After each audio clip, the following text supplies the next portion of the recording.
welcome once again to our program, and this evening we're going to talk about, well, I'm going to talk about it anyway. I'm going to talk about possession and obsession, and then we have our little zonka stick here.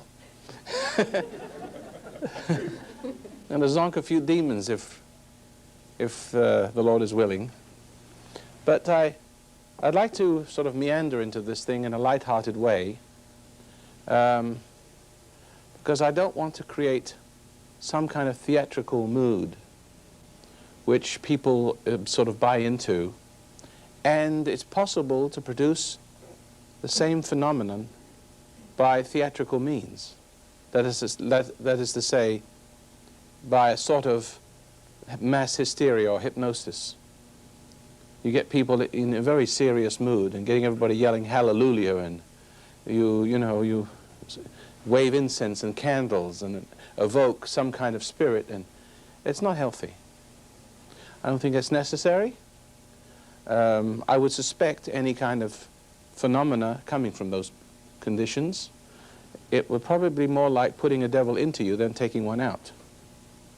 As a matter of fact, a lot of the speaking in tongues phenomena, the techniques they use is precisely that the Holy Spirit that people are possessed by in these charismatic situations are more of demon possession rather than possession by the Holy Spirit.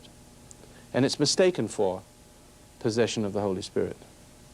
And the phenomenon is well known in the heathen churches, if you can call them churches, in cults in Brazil and Africa and Haiti, that when a person calls up the spirit by the various rites that they use to create the drama and the mood, and lo and behold, there he comes, and somebody goes, and somebody goes, and somebody goes. Somebody goes and somebody comes.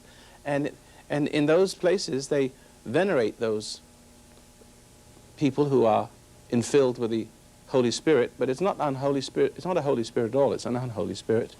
I've had the pleasure of exercising those spirits with my little zonka. See? So I'm not. If anything, I'd rather this be a sort of a festive mood.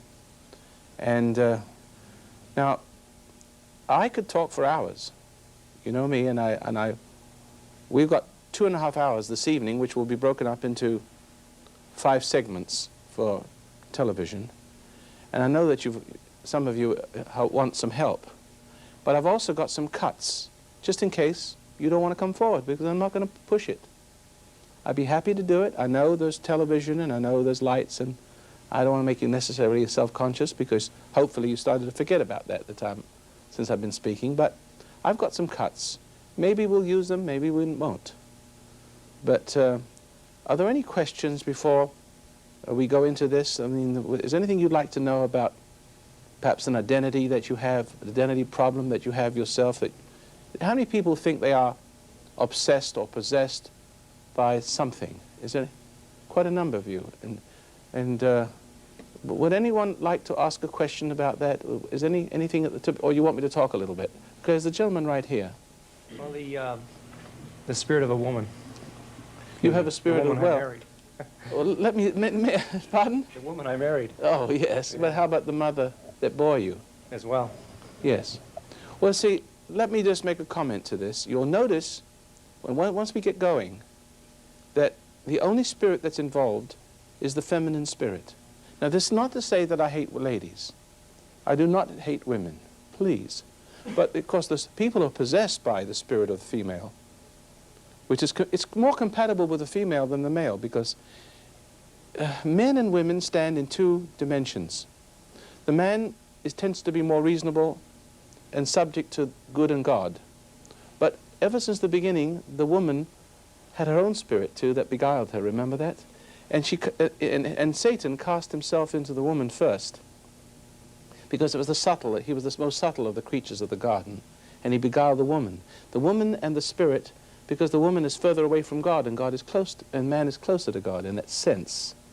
And therefore, Whenever beguilement takes place, whenever a man is obsessed or possessed, it is always, without any exception whatsoever, the spirit of a woman.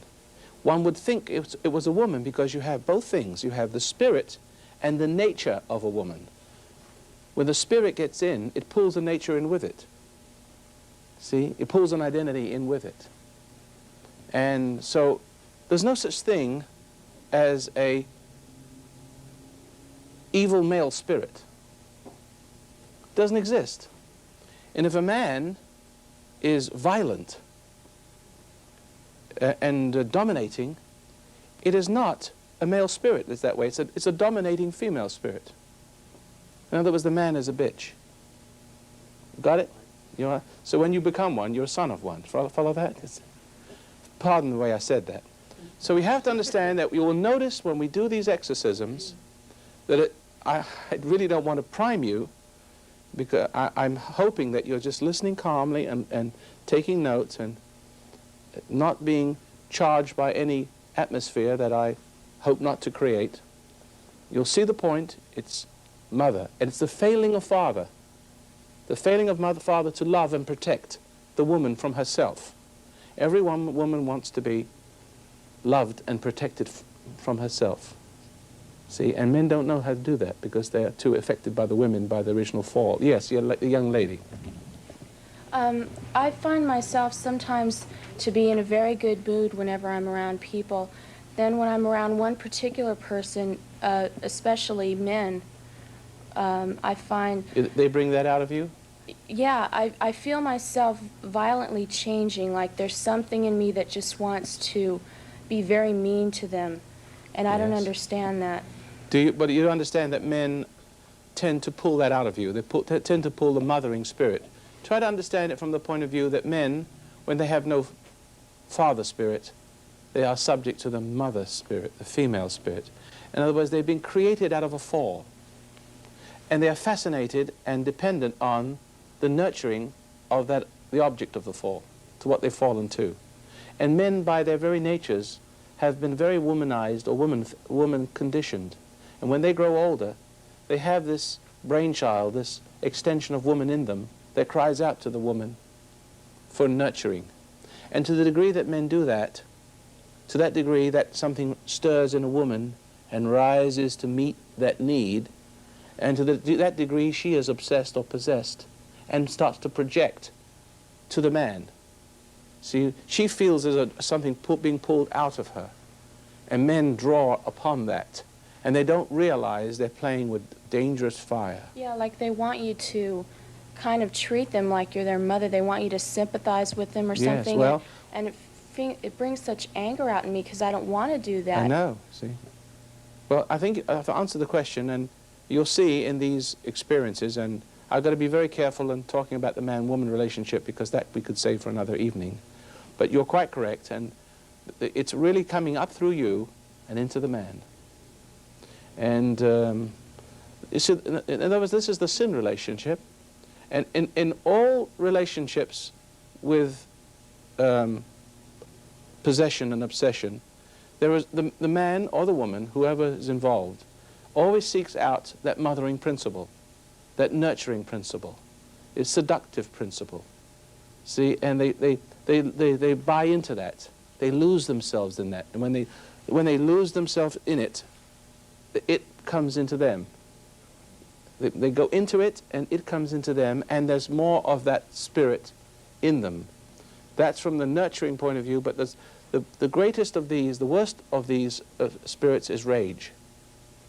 Whenever a man is angry and hostile, he's more likely to be obsessed than at any other time. Okay? Anybody else? The same gentleman over here?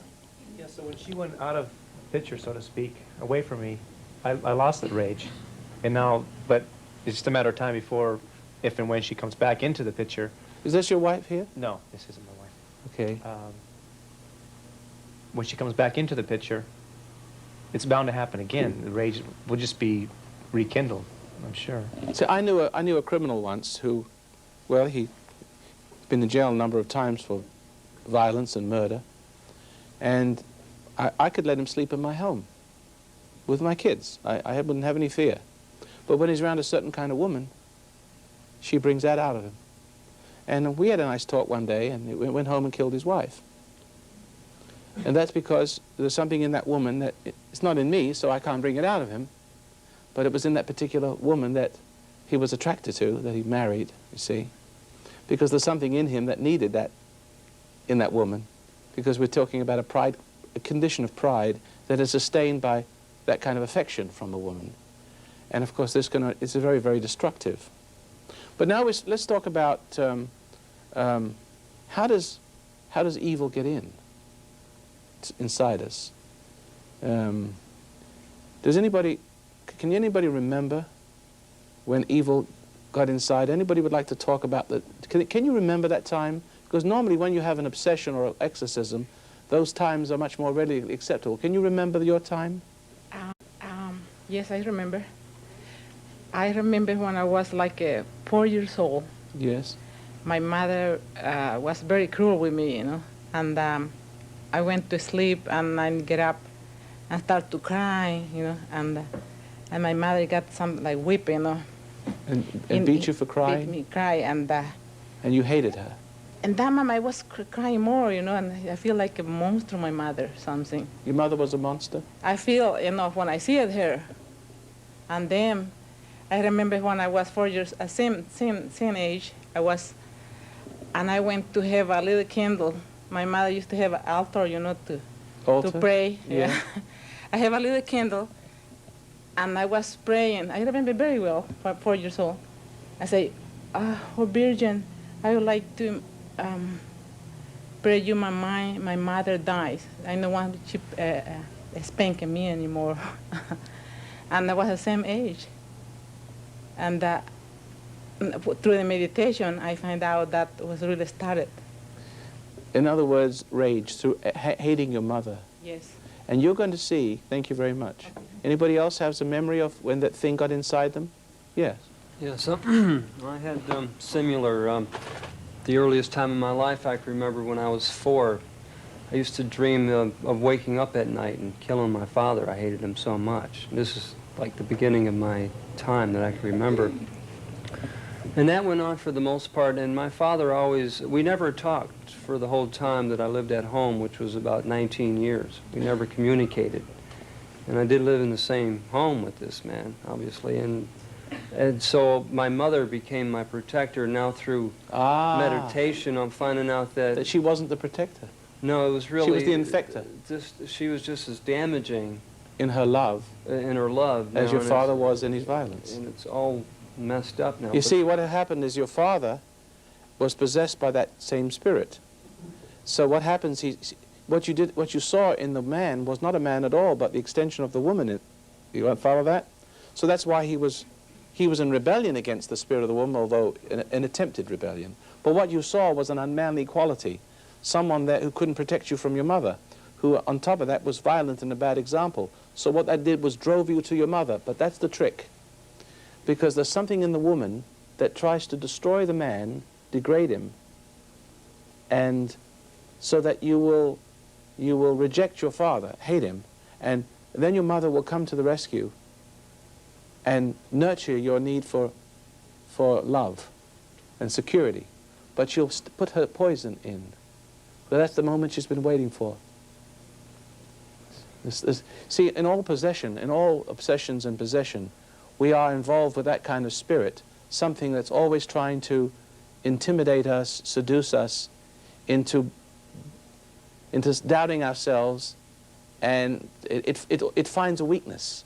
For instance, this weakness of yours was created by hating your father and then needing love. So your problem was needing security and love and someone to protect you.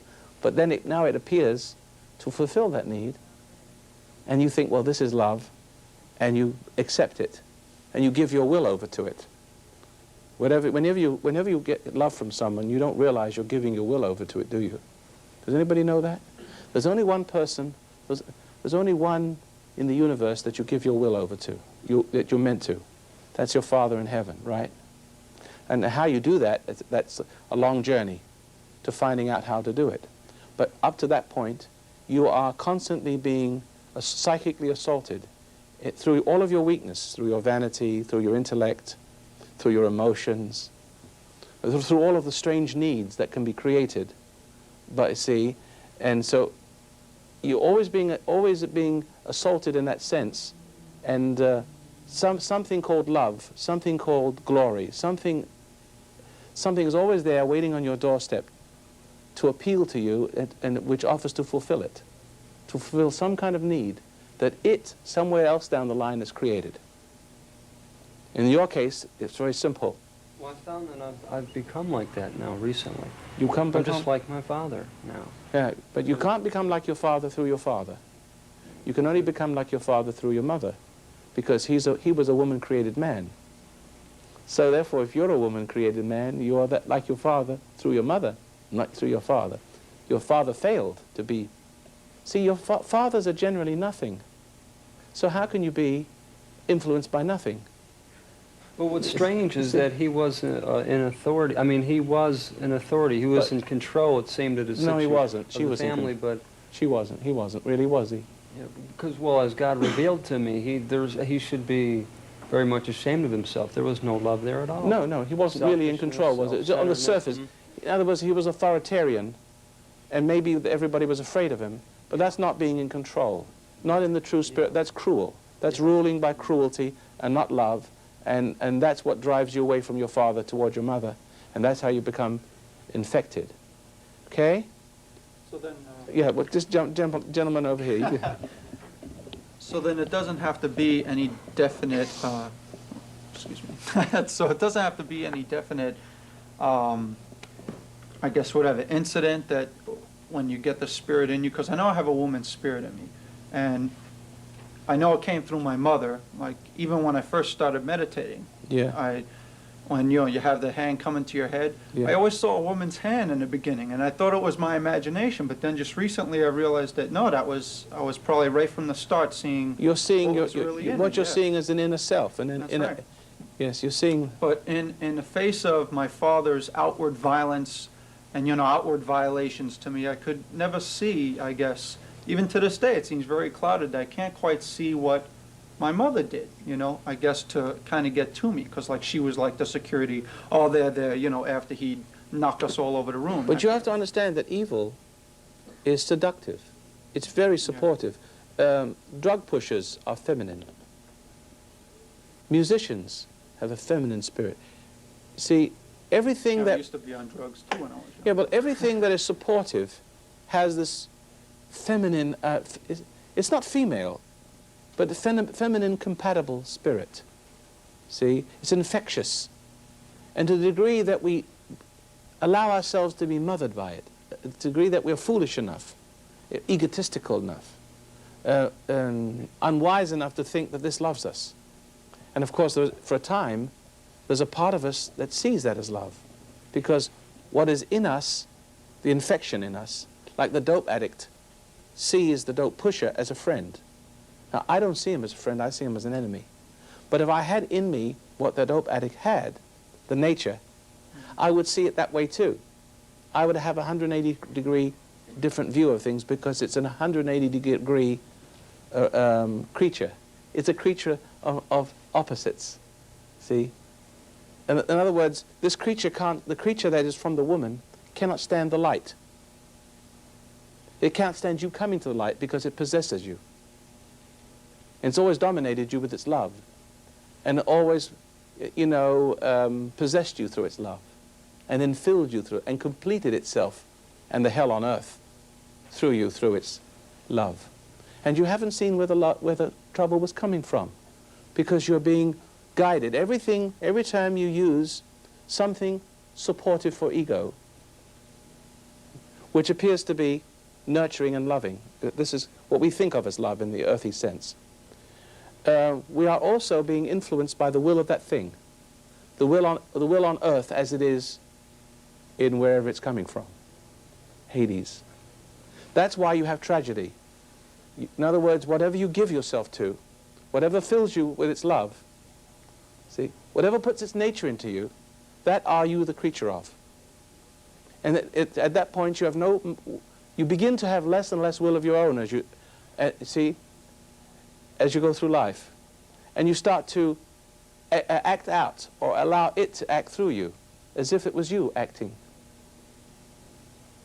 Now, there are some people in this world, a great majority, I'm afraid, that are completely obsessed all the way through, and there's no way you could save them. For instance, if I put this cross on Hitler, he'd laugh. There's just no... The average person, there's got to be something inside you that knows its condition. And it can only know its condition, truly, because it's searching, truly, and has found truth. There's something inside that doesn't really agree, and is protesting and resisting and trying to resist. There's no way I can help a person until they're ready to come to the other side. So in other words, most people in the street have natures like yours, but they're so completely in agreement with that world, that thing, that it's their identity. It's them all the way through. So therefore, there's no willingness to come to the other side. This only works on people who need what I call a jump start. They've used up their substance, their essence, struggling, sinning. There's only a little bit of strength left in them, and they can't fight it. And there's an energy coming through. Well, not everybody can use this cross, because you probably had crosses laid on you by the priests and whoever. It hasn't done you much good. But you'll find that with the application of this as an energy coming through, and what it does is it electrifies and it sort of charges that part of you that's receptive and gives it power to resist the evil. And you'll see the conflict. It's like when electrical charge, you turn on the light bulb and the energy courses through the wires into the bulb. You see the bulb light up because of resistance.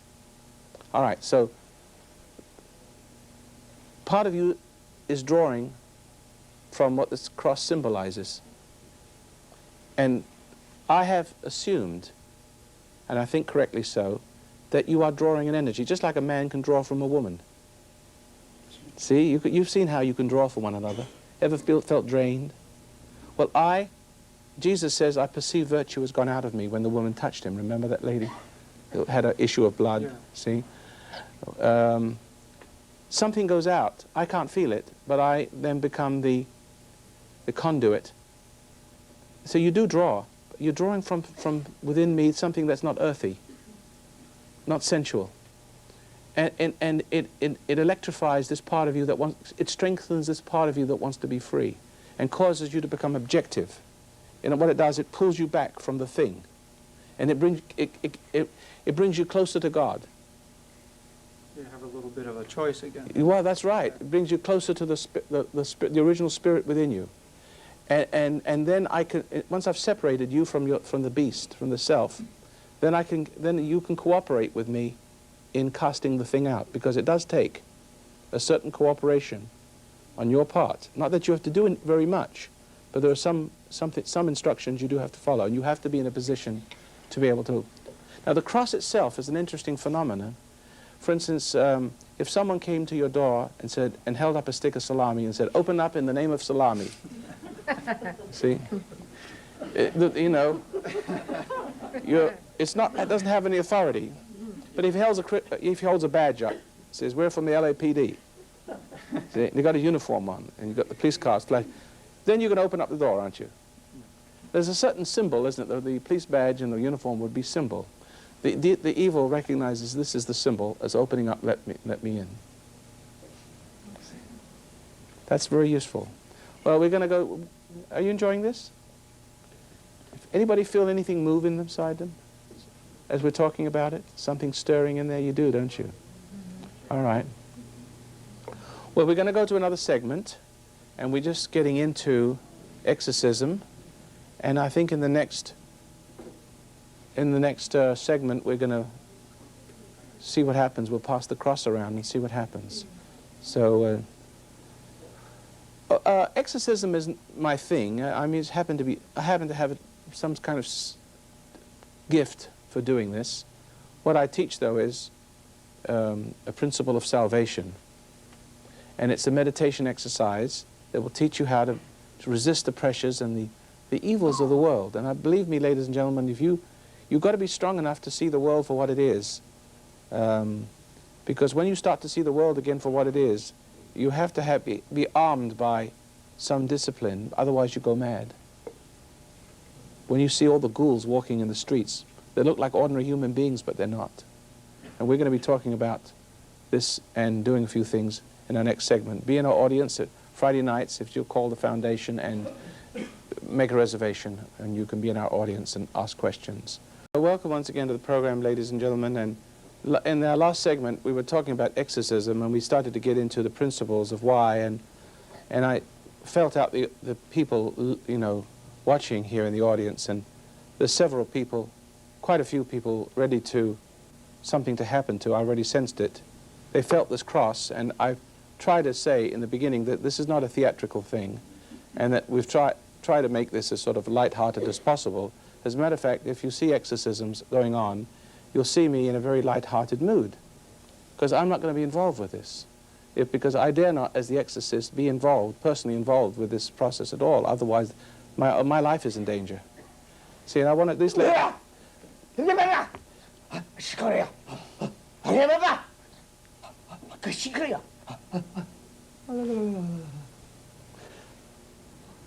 my God, I have peace. You're very close.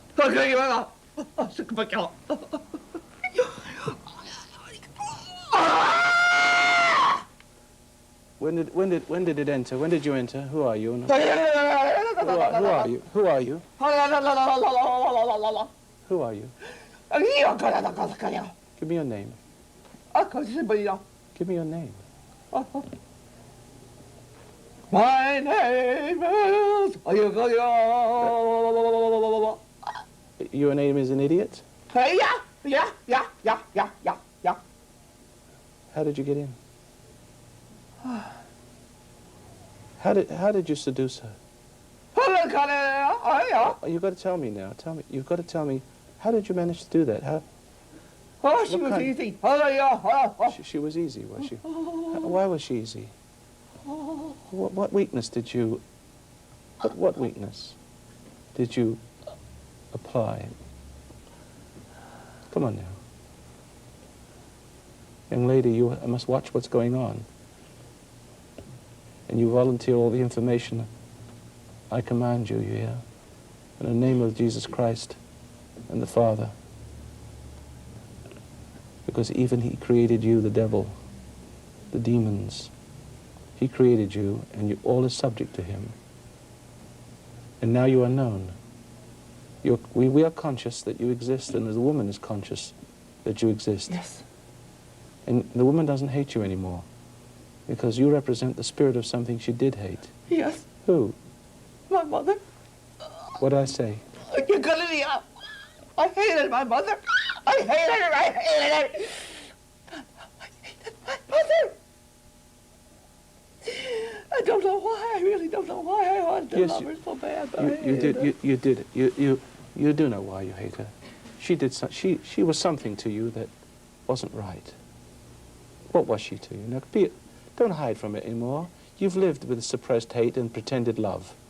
You wanted love from her, and she gave it to you. But look what she did to you when she gave it to you. You heard me talk about that before, haven't you? I think that's it. I've lived my whole life under a pretense and a pressure. See, you thought you served her for love. Yeah. You were her slave. Yeah. And deep down inside, you hated it. Yeah. But yet you needed it. The more you hated it, the more you needed it. Yeah. And that was the weakness. That was the weakness, how you got in. I have to tell you something. I'm agreeing with you because I know it's true, and this thing that's in me is telling me I'm a liar. But you know you're not. No, I'm not. You're the liar. You're like that. You're the liar. Yes. You who says you're the liar, and I'm the liar, you're the liar. You know it. Uh-huh. Now come out of her. And leave her. and leave the creature of God. Name of the Son, the Father, and the Holy Ghost. Come out of her. Come out of her and leave her in peace. Let her have the peace that goes beyond understanding, the tranquility of the mind. Take your claws away from her brain. That's what I have felt. Like there's something clawing me to pieces from the inside. Now give up hating it. Okay. Give up hating it. Uh-huh. And because that's the presence of what you think of as your mother in there, but it isn't your mother. It wanted you to hate your mother, because it knew if you hated your mother, you'd disobey God, and you'd be empty, and you'd need love. But the only way you could get love is from the thing that created itself in you through hate. I understand that. You do understand Yes, that? I do. Because it wants you to hate. Uh-huh. You're more compatible with it when you hate, even Yes. when you hate yourself. Yes. Have you ever wanted to kill yourself? Oh, yes. No more. My commands are... Oh, yeah. My commands are in there instead. You shall follow the light. Oh, my God, is it that simple? You shall follow, because it's always made you doubt yourself. It always Yes. made you think his love was true love. Yes. It always made you doubt what truth was. Yes. You know what truth was. You see it in me. Yes. Then you believe the truth as you see it in me. Yes. Because that's the same thing as you've always known in yourself. Oh, yes. Be therefore whole to that. All right. Can I repeat that? Yeah, of course you can. Thank you. It's really simple, because there's nothing for you to do except to believe it and accept it and experience joy in hearing that such a thing is possible, that it only happens to the undeserving. You don't have to deserve it. See, with your mother's system, you had to be deserving to be loved. Yeah. Oh, God, yes. Whew, yes. And But she used that word duty. No more duty. Christian duty. That wasn't Christian. God, it just made me so mad I want to tear her apart. But that's how she got in. That's how she... Not she. She was also possessed. Yes, I understand that. You understand that, don't you? You feeling better now? Yes, I do. Take a deep breath, and as you breathe out, it goes out with you. Deep, come out of her. Oh. Open your eyes. Listen. Hi. Okay, you'll be all right now. Thank you. Sit down. Go sit down. That's it. Okay. God bless you. Well, what about you? You want to try this?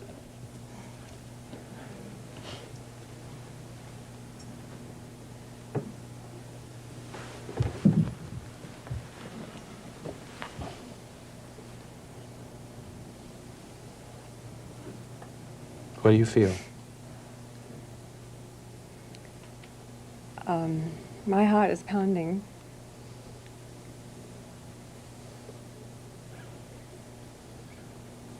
I'm going to talk to everybody while you're experiencing this. Now, not everybody experiences the same thing. Some more violent than others. Sometimes I get attacked, but it doesn't go far. Sometimes you only feel a warmth. But we're not if I pass this cross to everybody, everybody would feel different. Some people feel just a joy, you know, a glow all over their being, and they feel like, oh, I'm free. See, that's the more simple version of it. Some people just have a heartbeat, and some people experience something hiding. How many people notice it's hiding right now? You do, don't you? I feel like I'm telling myself I want to like it. Don't do anything. Now, you're not ready for me right now, so you can sit down. Okay. But there's something in there, you feel it, don't you? Yeah. Let me just come up to the front row and let's see what happens, shall we? Are we ready for that? Okay, let's see what happens. Okay?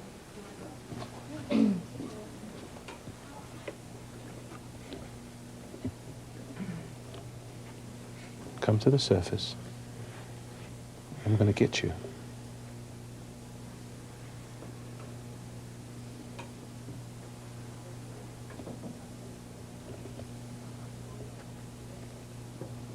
What are you experiencing?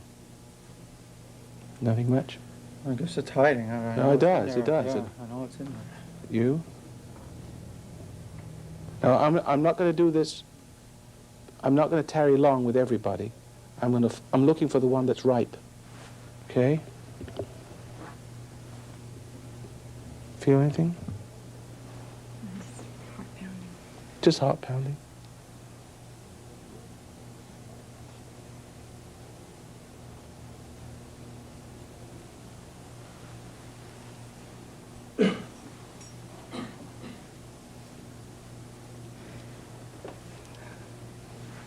What are you experiencing? Fear. Fear? Afraid of this cross? I'm not. What are you afraid of?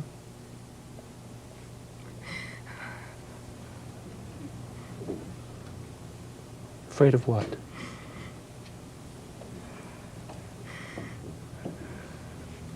Anything surfacing? You want to confess anything? You're crying about something? Are you repenting? I've repented before. Yeah, but then you wouldn't need this.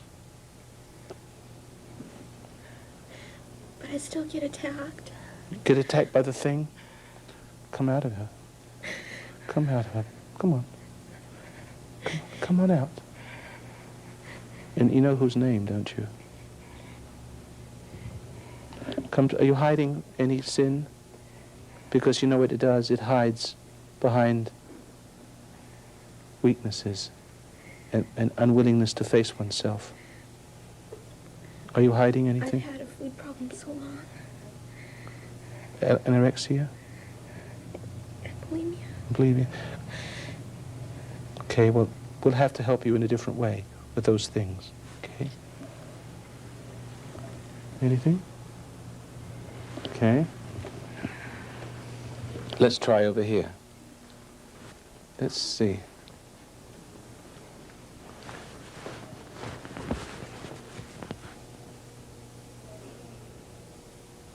Now you see we've got a reaction here. Come out. You.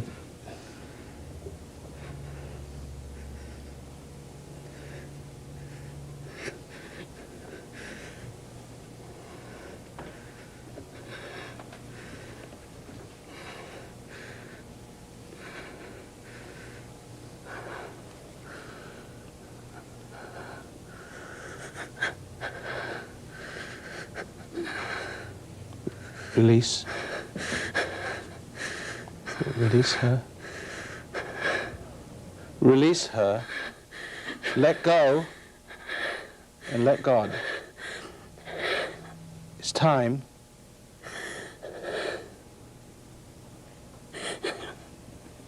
You have anything to confess? You want to tell me about anything? I hated my mother. Come on. I hated my mother. Come on. Is that the spirit that's in you? It's a spirit of rage. It's a spirit of rage, isn't it? It's a spirit of hate.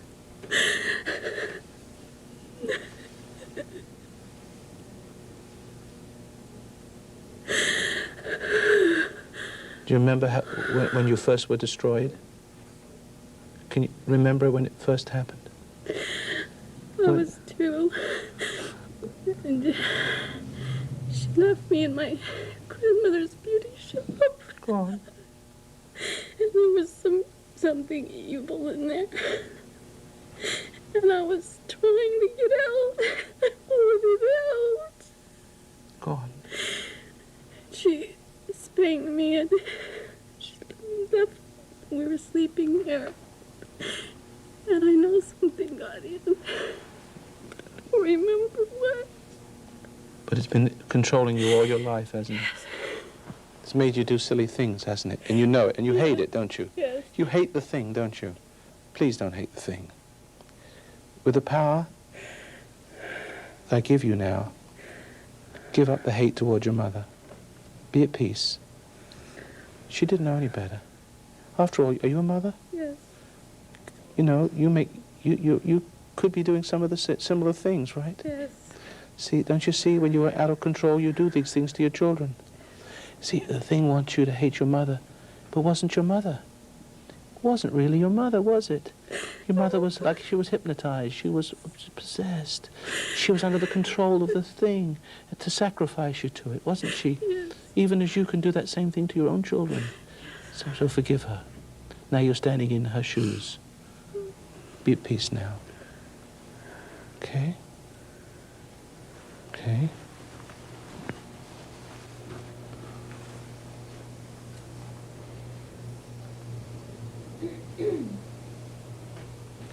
Anything in you? Okay? Well, I'll just sit back down for a few minutes. And maybe the second row could come to the first row while I was talking. Can we do that, Mr. Producer? Okay. So just the second row come to the first row? Just trade chairs. And then meanwhile, you don't need to come, Susan. No. Okay.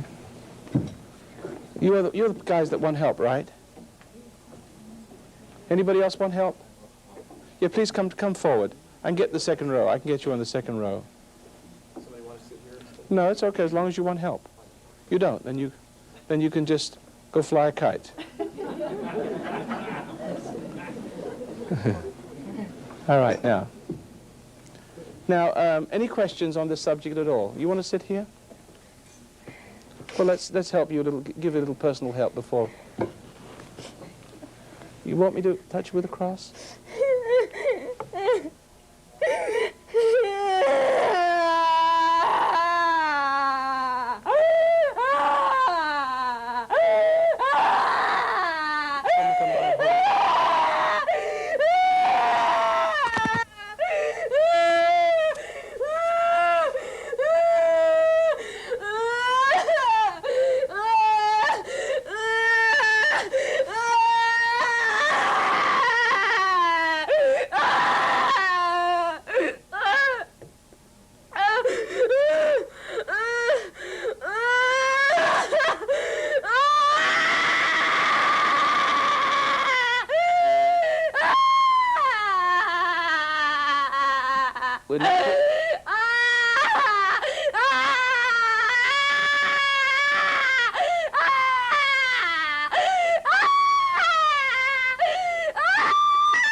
All your screaming won't help you. Because the good spirit is with you. Now listen. Listen to me. There's something inside you, isn't there? Isn't it? You know who it is? I don't know, I just... Come on now. I know that when I was sitting back there, I could just see that there was a lot of... I saw that the darkness was there, and that's what controls me. All your life? Ever since when? Ever since I made the mistake, I erred. I used to meditate, and I knew there was a point where I made mistakes consciously, and I just went into darkness, and that's all there is. In other words, you chose to go into darkness? Is that what you're saying to me? Yeah, but I didn't think about it as darkness. I just thought about it as lying. As lying? Lying or light? Lying. I didn't think that it would be... Much? Yeah. It was silly, wasn't it? What influenced you to do something silly like that? My own mind. In other words, you were playing with fire, weren't you? Pride. Would you say pride? Pride. Pride? You know what pride is? Do you know what pride is?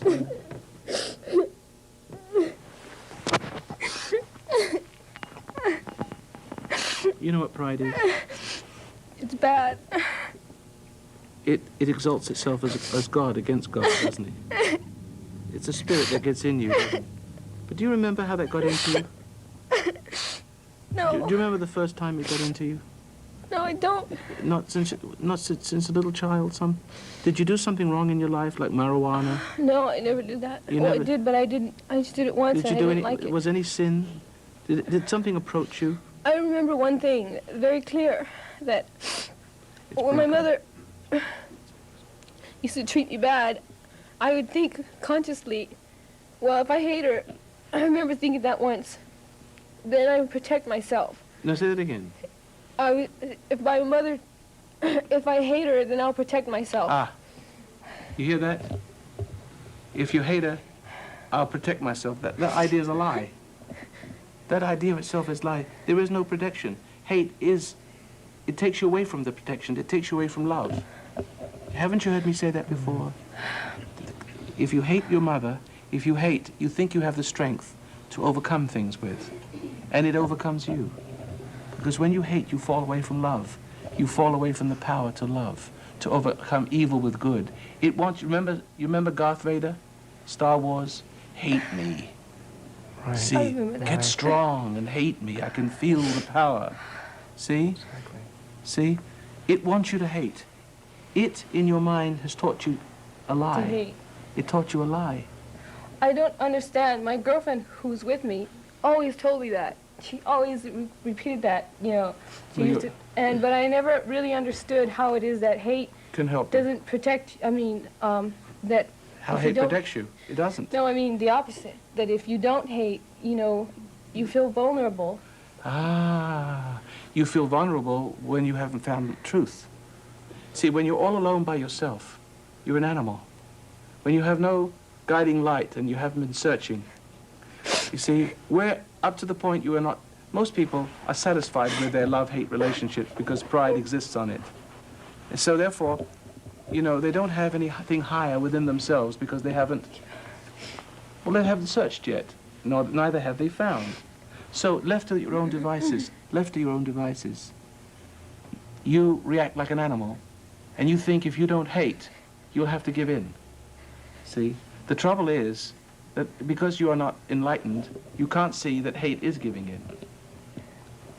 It's not the way you think it is. And now it's very hard for people who are not spiritual to see that, because it's either you hate and you get strength and you overcome. But if you overcome somebody with hate, you're a bigger dinosaur. You're a bigger animal, not a better person. So if you've ever used hate to overcome someone with, and you've succeeded in overcoming somebody with it, you'll see that you're not a better person, that you're as much troubled by being stronger and destroying somebody and putting them down with your violence and strength than you're just as much in trouble whether you give in or whether you hate, because when you hate, you become the beast. And if you give in to hate, if you don't hate and try to give in and seek their approval, which is the only other alternative, you become the servant of the beast. So your choice in the system is to become the beast or to become the servant of the beast. And you try to get strong, to overcome. But, You know, you've shown me by your words that I'm not enlightened, and I used to say that I was, you know, But you're not. but I'm not. but now you see you're not. Yeah. Now you're getting better. Where do I go from here? Just realize that, see, that was your worst enemy, that lie, that hate was strength. Yeah. But when you start to realize it, you are closer to the truth. That is the strength. Now you can give up hate, and you'll find love. Okay? Thank you. Thank you for your Okay. patience. We give a little cuddle. No doubt. Don't let my wife see.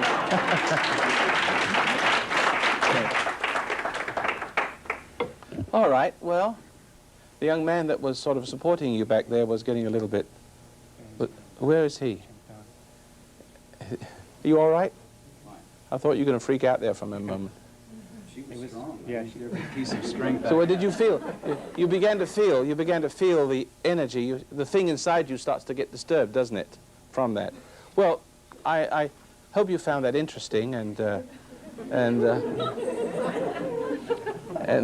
say the least. And we hope you'll join us in our next program. We are on Monday through Friday, and support the program. And I'm going to show you some great mysteries, and we will continue on with this while we can milk it for all it's worth. But we're helping people at the same time and demonstrating to the world that mental illness is not simply mental illness alone. you know, where you get a little help from your friends. You know, you're not sick alone.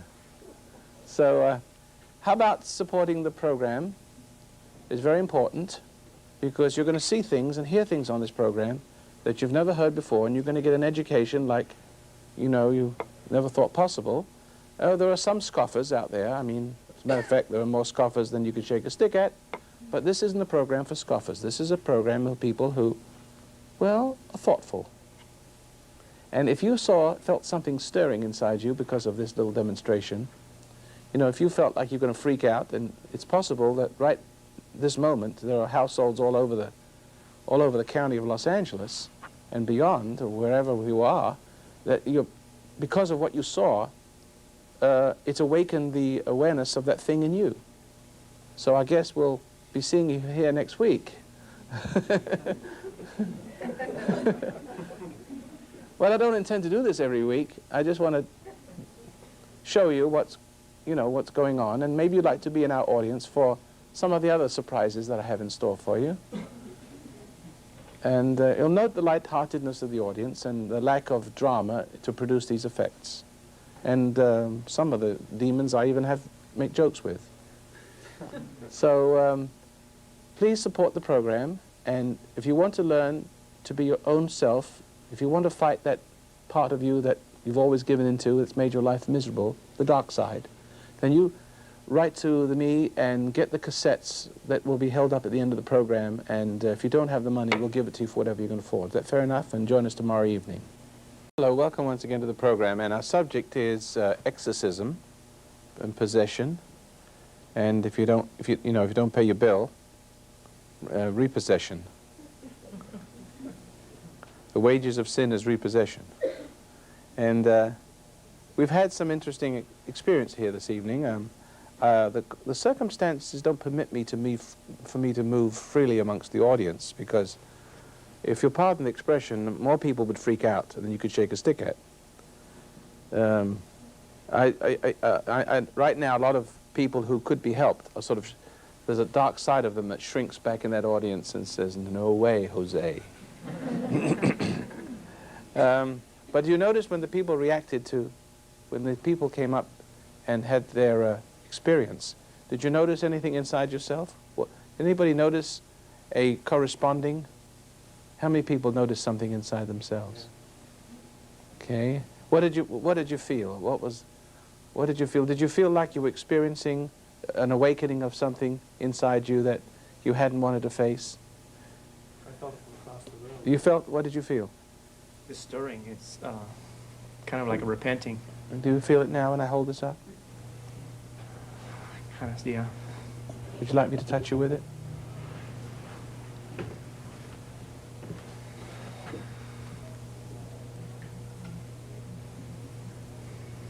Now, while I'm doing my thing with this gentleman, and not everybody is ready immediately. If you were with me for about 6 hours a day, 7 days a week, just for 1 week, we would get closer and closer to where this thing lives. By you opening up. See, not a lot of you are not opening up. You're a little scared. Excuse me. And it's a little bit disconcerting with lights and theatrics. But if you were with me and you were opening up and talking about your secrets, things that you've hidden from yourself, experiences which it likes to inhabit. See, when you protect your weaknesses and failings, you're protecting it from light. And every time you protect it from the light, you're rejecting the light, and you're inviting the darkness. I'm pretty willful, and I'm kind of fighting it. I feel. What do you want to fight for? Oh, no. Don't fight. Yeah. And how about you? You had an experience before, didn't you? Yes. Let's see just for the fun of it, see if there's anybody in the front audience. How about you? Anything? A little, heartbeat. Your heartbeat. You get different reactions from different people. Okay?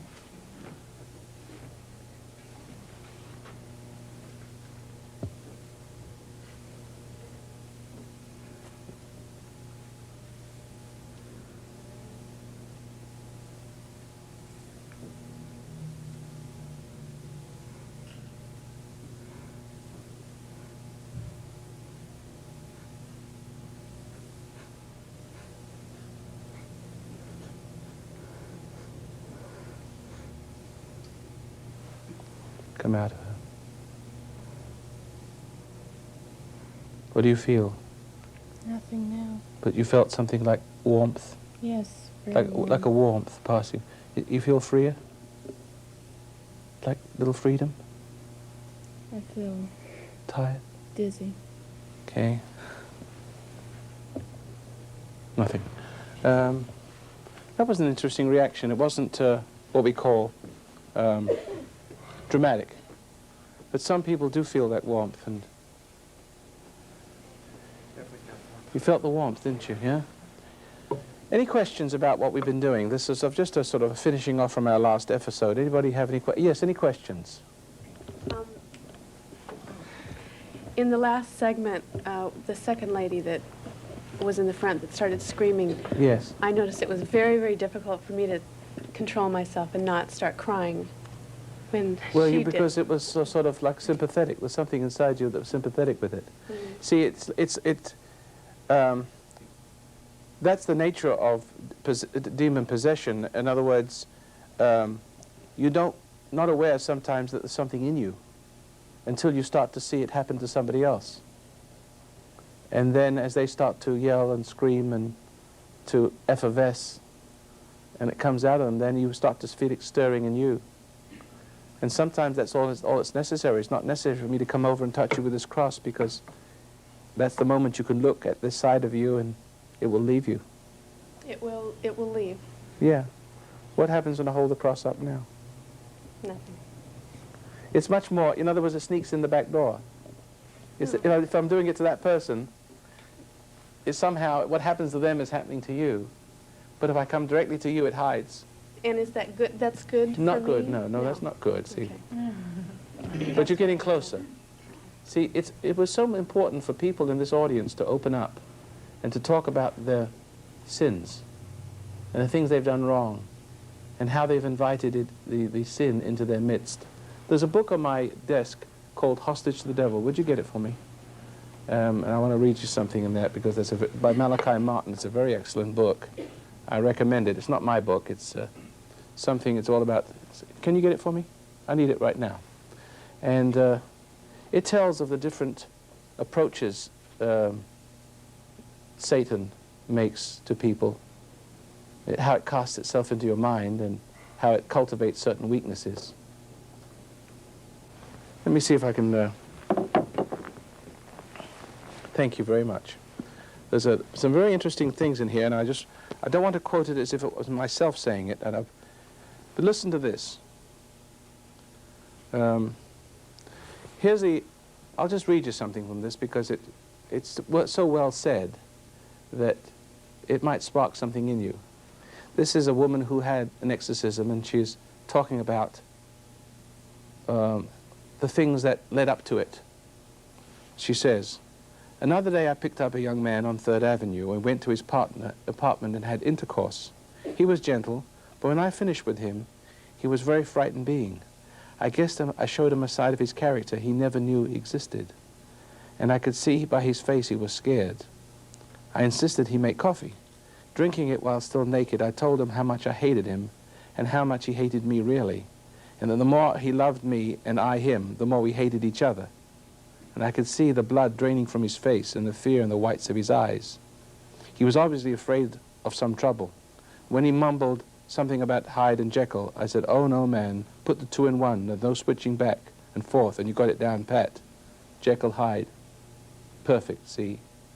Who understands what that says? That love and hate are the same. That what we think of as love is the sex thing, the weakness that for women, for man's ego to nurture himself sexually. Men are opportunists, and they're always looking to an opportunity to fulfill their spirit through what women pretend is love. And men draw that love from men.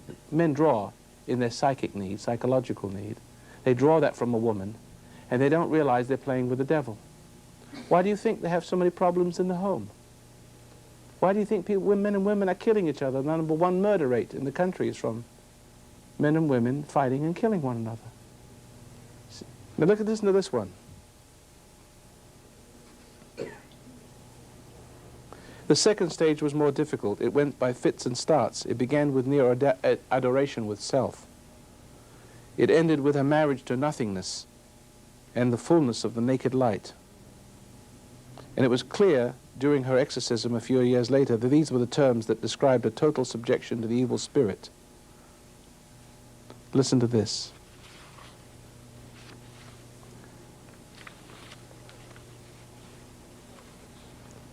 She encouraged all forms of sexual intercourse with men and women, but never found anyone willing to go whole hog. Lesbians stayed on the surface, wishing to generate pleasure and satisfaction without the necessity of a male. Men with whom she had anal intercourse suddenly became appalled and usually impotent.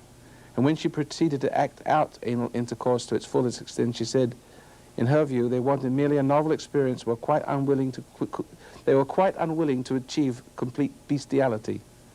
They could only take a little of the beast, and they missed the deliciousness of the beauty bestialized and the beast beautified. Do you see what happens when men and women relate to each other in a sinful way? See, the beauty is bestialized or bestialized, and the beast is beautified, but they are both destroyed. There's one more thing I want to read to you.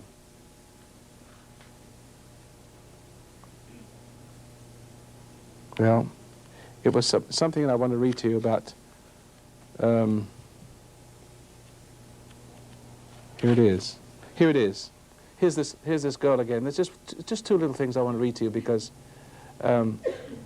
this talks about how people think when they are possessed and when they're feeding the dark side of themselves, somehow sort of a prelude to possession.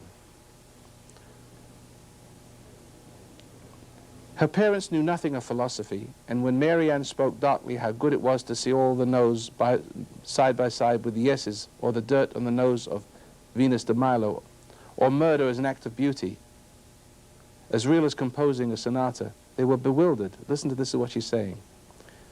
They only knew that they loved her, but manifestations of love were taken by Mary Ann as chains thrown around her. Listen to this. If you could only hate me, Mummy, just for 5 minutes, we would get along so well, she once said to her mother. And another one, she says, why doesn't Daddy rape me or break my nose with his fist? And then he would see my beauty, and he would be real for me. Now, I can't talk like that, see? I can't talk like that, and normal people can't think like that. But in the process of being possessed, your thinking is completely opposite. See, you start being fascinated with dark things, with strange aberrations of your imagination. Anybody understand what I'm talking about? Yeah. See? And let me tell you something that you don't like to hear, that the sexual relationship with man and woman is probably the place where more evil enters than you can shake a stick at. Yes, sir.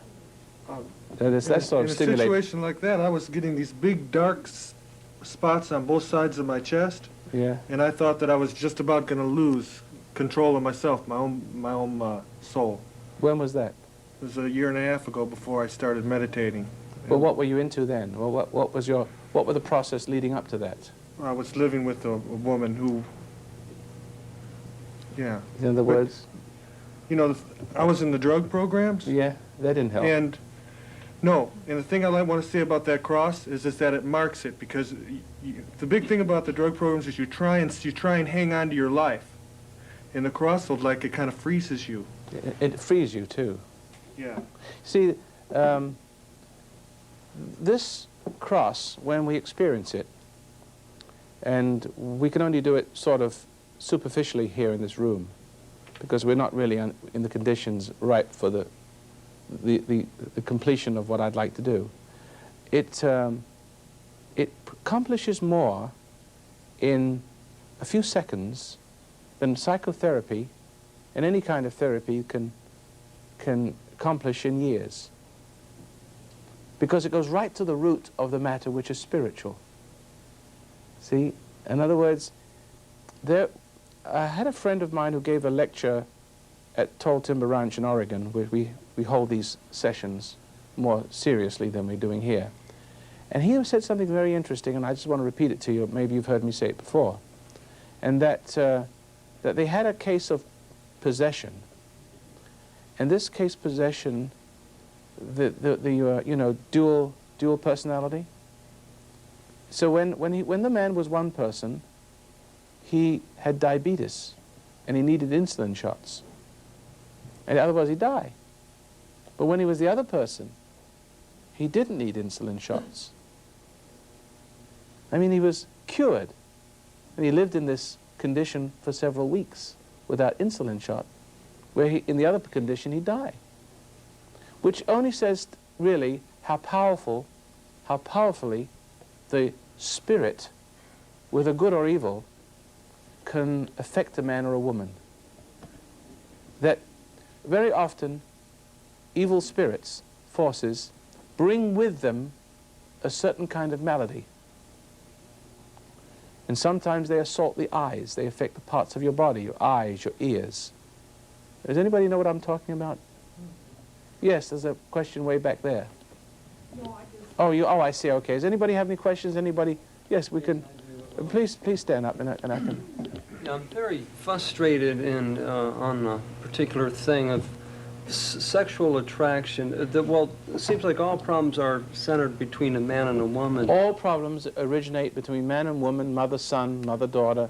But well, how do you relate the godly love and sexual attraction? In other words, if a man looks at a woman and there's sexual attraction, and that cuts him off. Well, you must try to understand that sexuality is not love.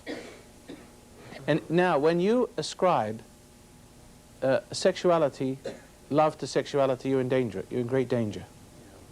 Well, but then if you do you understand what I just said? Like a father to son type thing, right now. All right. If you would give me advice on, you know, because all men more or less say, okay, you look at another person, and if there's no attraction there, then you don't want to be with them. In other words, if you don't have any use for something you're not attracted to. Well, no. So am I hearing? I mean, you might. Okay, well, is that what I'm hearing? A man and a woman come together to have family. To let me tell you. Now, let me tell you something. It's not what you think.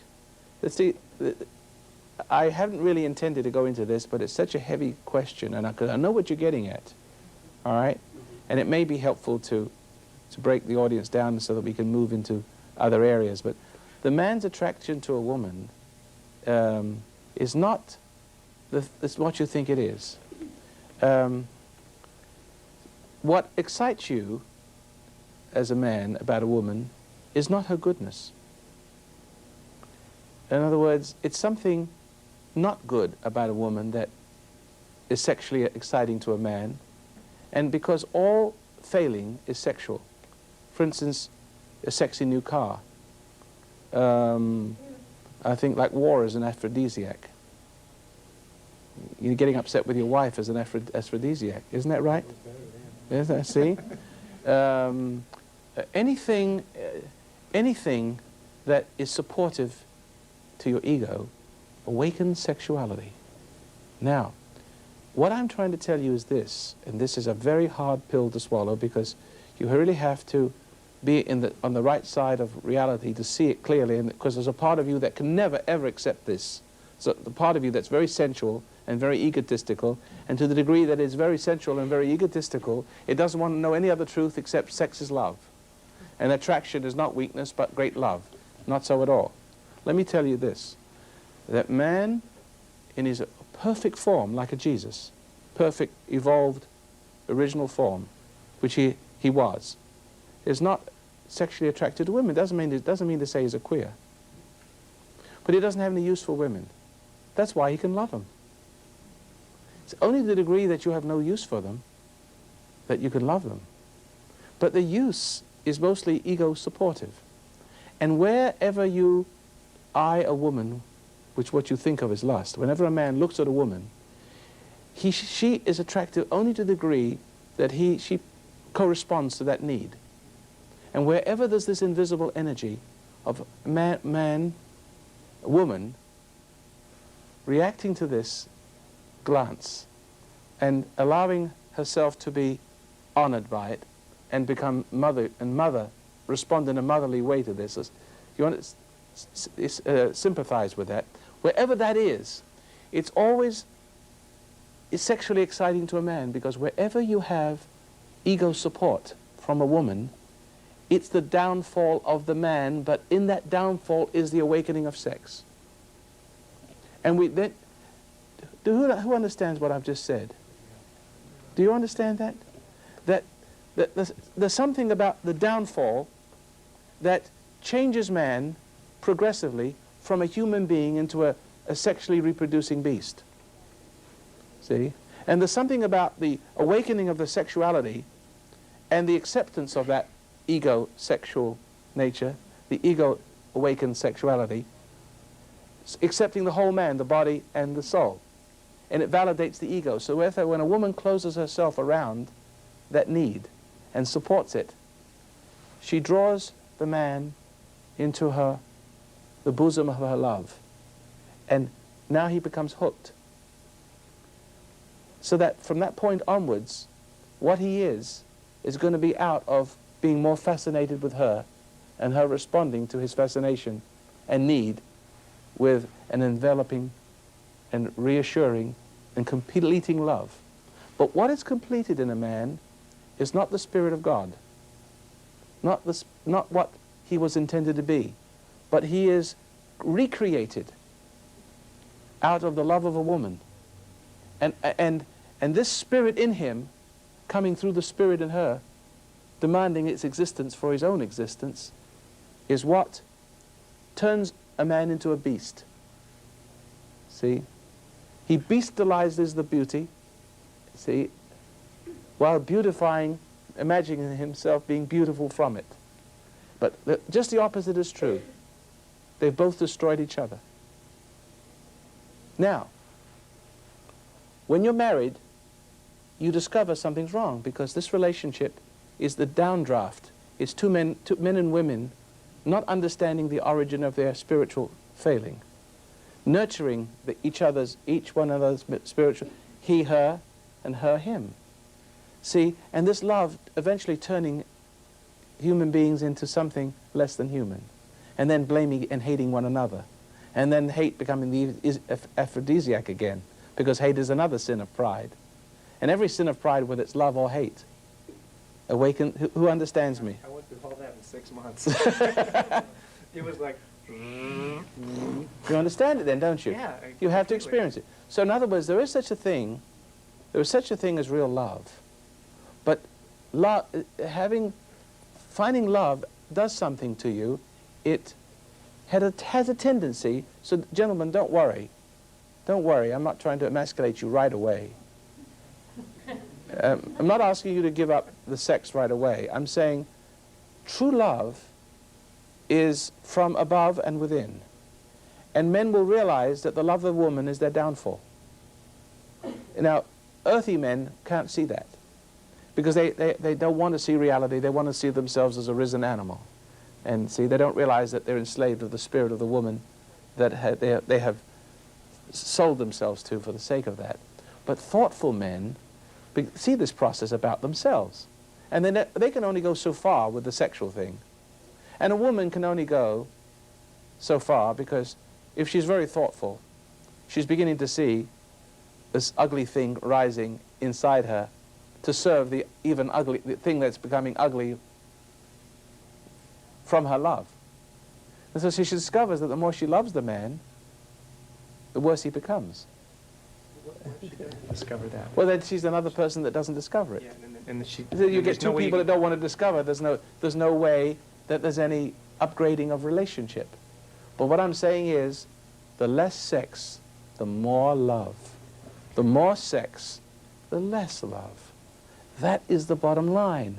Now, some of you can realize it and grow beyond it, so that the love, after a while, you don't have so much use for your wife. But the less use you have for her, using her to support you, the more love is going to shine through. Isn't it true that if you have somebody who could use you and they don't, wouldn't you notice their love at that moment? Yeah. I mean, I'm sure Jesus could have used Mary Magdalene after he pulled her out of the fire, but he didn't.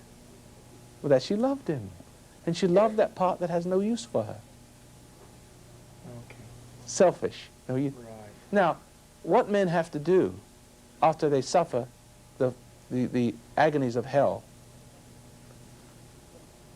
and scratch their wooden head and wonder what's wrong, is what men have to do is to learn to become more objective and stop calling upon the woman's spirit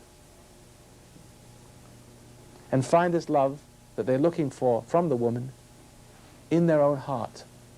See, because if a man doesn't love God, he becomes subject to the woman's spirit, and then he subjects his children, because now he can no longer protect his children. If he's subject, then the children are subject too. Now, how many people here know that all the hate they feel and all the hate they felt was a result of hating their mothers? I got 2 hands up. Right, 2 hands up. How many people? Let me see. And their fathers for failing to protect them from their mothers. You hate your father because he's not there for you. You hate your mother because she is. Came just like him, though. You wouldn't marry. See? All right. Well, I guess we've had enough of the exorcisms, because we'll continue our program, you know, on our next segment with questions and answers about general problems of life, because I just don't want to force this on anyone, and we've had an interesting demonstration. Unless anybody wants to step forward in the course of our discussions, because the more we talk about problems, the closer we get to where it lives. See, and yes, I'll be with you in just a minute, because we're going to go to another segment.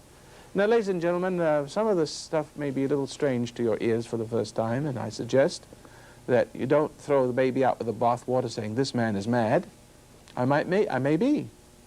On the other hand, you may be mad. See? It's quite possible. Just look at the reaction to the program, and notice that you don't get upset with some of these other crazy preachers on the radio and television, that you're upset with me. And maybe I've touched a sore spot in there, a nerve. Tomorrow, continue our discussion. Be with us, support the program, and if you want to learn to control your own mind and have spiritual and mental health from learning to deal with the stresses, you write to the address at the end of the program. Thanks for listening, and join us again. Here is Roy Masters. Hello, welcome once again to the program, and we have a fairly attentive audience, but not the best audience I ever had. Shake them up a little bit. And we hope to loosen them up a little bit. It's just difficult under these conditions to, you know, to let your dirty washing out. And we do the best under the circumstances, because I want to show, you know, the viewers, you know, that there's a better way of life, and that the cause of all of the mischief in life is not just simply psychological pressures. We think of, as you know, pressures as, well, just pressures. You know, wind, sun, rain, move, stormy sea. That's natural stress. But I say, poppycock, we're not dealing with ordinary stress. We're dealing with human beings that these people who pressure us, that want something of our soul. That we're dealing with a spiritual stress. There's a spiritual stress and there's a natural stress. And the spiritual stress has been with us, and it's been moving from one human being to another throughout the whole human race since time began for human beings. And that the people who stress us have one purpose in mind, is to take control and possession of our, and to get inside us, to get to you. And if you look very carefully at those people who are stressed, they themselves are stressed. That they are no longer free people. And they're just doing unto you what was done unto them. And they're doing it because they're possessed, and they have to evangelize. Because once you've become possessed by evil, once you've become corrupted, violated, that which violated you, the nature of it, gets inside you, and now it dictates how you grow up, and it dictates what you do, and it teaches you how to sin. In other words, because unless you sin, it can't survive. But since it has control over your mind, it makes you think that sin is groovy. Music, illicit sex, drugs, party time. You see all these party animals? These people, they don't think anything of doing things that if they were in the normal state of mind, they would shrink from doing. You will know that the society is self-destruct, and we can't keep people from self-destructing. We hear it all the time, that self-destructive habits, and we just think, well, self-destructive habits. We never think in terms of evil making us destroy ourselves. What animal destroys itself? So it doesn't make sense. Maybe the lemmings. But what animal kills itself? What other animal destroys others as it's been destroyed? There's something inside us that's leading us to self-destructive habits. What are these self-destructive habits? Can you see? They're sins. Because when you sin, you connect up. When you sin, you connect up to a source of renewing of a spirit. You refresh yourself with your entertainments or pleasures, sins. You refresh yourself. But what is the nature that's being refreshed, you see? That's the question we need to ask. What is the nature that's being refreshed? It is when you plug into all the forbidden experiences, it makes you see them as natural. It makes you see them that you can't live without them. That you're not natural unless you give in to them. And it talks to you, and it has possession of your thoughts, and its feelings are open to that, and closed to the spirit of good inside you, so that you open yourself to it, and you escape into it and draw from it the renewing, nurturing spirit, and you feel more whole and more complete. But you're more complete to evil. See? And then your conscience bothers you, the part that's left behind, tries to save you. But you see, you're not open to that. What does Christ says? See, I knock. You know, I stand by the door and I knock. And I can't remember the exact phraseology, but to the sense that, you know, I knock so I can come in, and I can sup with you, and you can sup with me. See? I want to put something of myself. I want to be in you, and you can be in me. And if you look at the way people sin, they're into the thing, and the thing is into them. They've got it bass-ackwards, haven't they? Right? Pardon the expression. Now, so therefore, everything that's wrong with a person that's wrong seems natural and normal to them. And some people are asleep like that forever. And you people, if you're going to be helped, what you have to understand is that the help that you're going to get is not simply psychological counseling, stress therapy. It's deeper than that. It is that you have to come back to the roots of innocence. Yes, now we have some questions. This lady, thank you very much. I don't really know if this goes along with the topic of conversation, but 11 years ago I started to listen to you. And the reason I started to listen to you was because I broke off a relationship with somebody. And I was empty inside when I did that. You were fulfilling yourself for that person, weren't you? Yes, definitely. Allowing him to lose himself in you and you in him. And I had him on up there on a pedestal, and I still do, unfortunately. I would like to get over that. I am a married lady and I have 3 children, and I keep thinking about this man. Is your husband present? No. And I don't really want him to see this either. But I can't seem to get past it. Well, was a traumatic experience. What was the reason for him? What was the reason for breaking up? I never knew if he loved me. If he was, at least this is how I think anyway. Egotistically loved you. Yes, exactly. I wanted a commitment from him. I also had an abortion. What? An abortion. Okay. He was the father. I didn't necessarily want one, but so this is when guilt. I told so him this is guilt. Yes. Is So- that why? Why I'm hooked on this person? Hating him. Is that it? You have a hate-love relationship with him. Because he didn't do right by you. No. Is that right? Yes. And you know that he used you. Yeah. Had to. And you're sort of a naive soul. You thought he was, you had him on a I pedestal. thought he loved me. I know, but what did you have him on a pedestal for? I don't know. Do you understand what the woman thing is for putting men on pedestals? And then what the man feeling is to be put on a pedestal?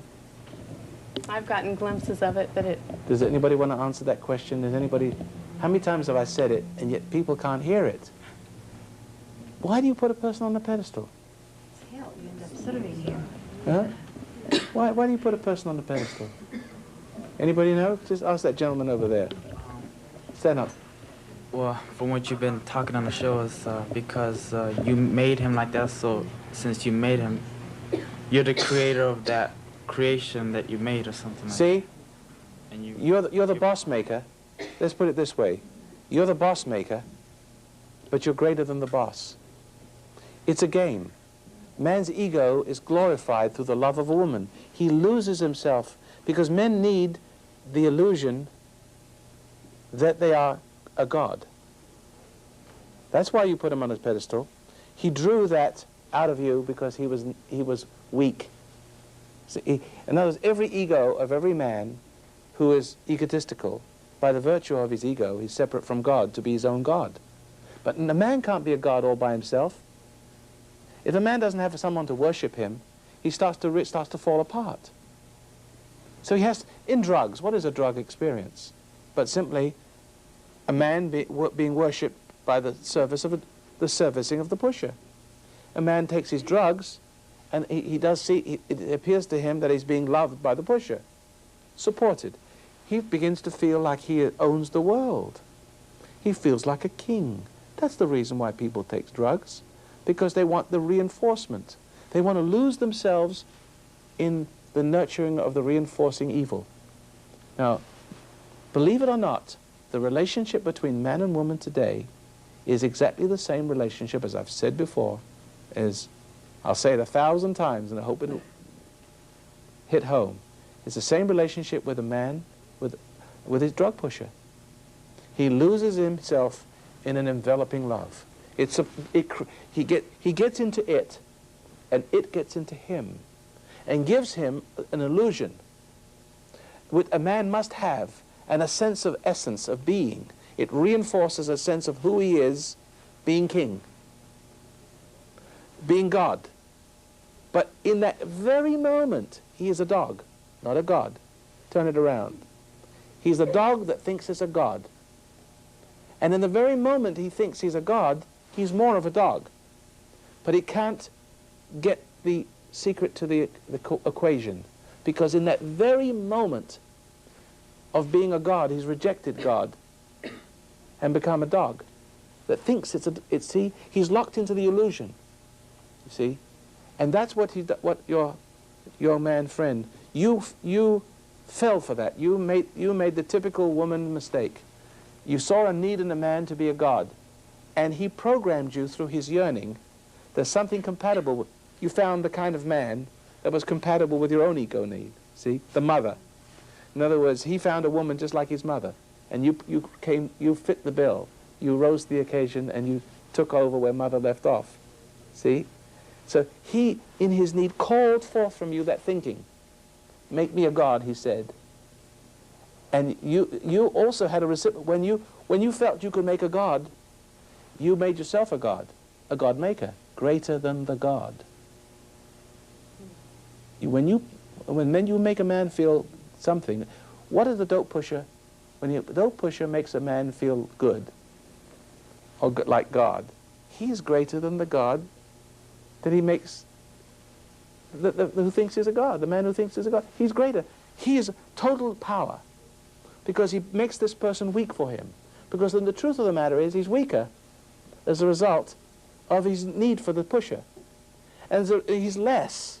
And when he's less, what does this mean? It means that without the drugs, he will see that he's less. And his ego cannot permit himself to see that he's less. Therefore, he wants to see himself as more.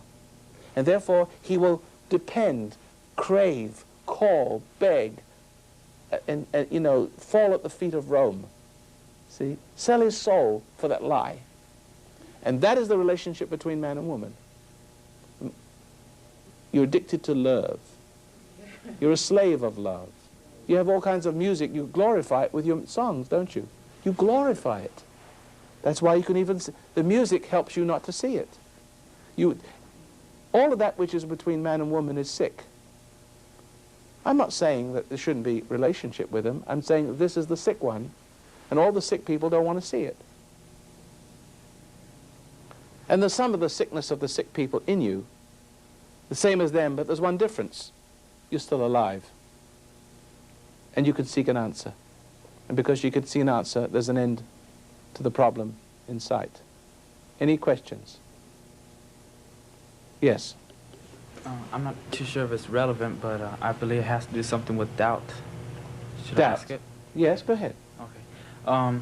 Many times during the day, like will I close the door of the house when I lock up the house, or my car? Yes. Or if I have a feeling that that you didn't close the door. Yeah, and I go You back. didn't lock it and you close. Yes, that's typical. That you're discovering the spirit of doubt inside you. But yes, you can't give in to that. I got another question. I don't know if it has to do with the subject, sort of like the subject. But keep it on doubt for a few minutes. When I come back from this gentleman, I'll talk to you about doubt. Yeah. About a week ago, I had an experience. It's where I was sleeping, and all of a sudden I became aware that I was sleeping. What? I became aware that I was sleeping. Yes. In other words, I was like aware within the subconscious state. And I started vibrating, things started vibrating, my head felt like it was going to blow up. And I started becoming fearful, but then since I've been meditating, because I've been having these dreams before, I've been having them. But now that I became meditating, I became objected to the fear. And what was the fear? It's just fear of the panic of what was going on in my head, the fear of awakening within my subconscious state. The fear of awakening? Awakening within the subconscious state. Yes. It was like total darkness, and I could see myself like sleeping, and I tried to wake up, and I couldn't wake up. And what happened, this is what I want you to see if you can analyze. What happened is that I became aware that I was within a subconscious state, and I was no longer fearful. I was like objected to it, to my fears and everything. And like I left my body, like my awareness traveled through the ceiling. It wasn't like a dream state. It wasn't. Did you see yourself from this, looking down at your body? No, I didn't. Like something left me and traveled towards the ceiling and just crawled towards the ceiling. It was exactly the feeling of awareness was exactly the way it is right now. I mean, it wasn't like in a dream subconscious state. It was like an awareness state. It was like my awareness left me and traveled. Then it traveled across the room. And you never saw yourself looking back? I never saw myself looking down. And I just started to wake up. Well, there is a condition which may happen to you once in a while, and where you, especially when you're young, you're lying in bed sleeping, or just about to go. All of a sudden, you see yourself looking at yourself from the ceiling. But it was like a thought form traveling. I understand that. You've got to be careful about not letting your soul leave your body. It wasn't a willful act. It just like left. No, I know, but I think you can sit down now because the point is made. Except that you didn't see the whole of it. If you would have looked down, you can't create this. Well, I suppose you can create it. There's an Ekankar course you can take to teach you to astral travel, to travel away from your body and spy on everybody in the world like you were God looking in it and seeing what's going on. It's a very dangerous concept because you've got to be careful of leaving your body.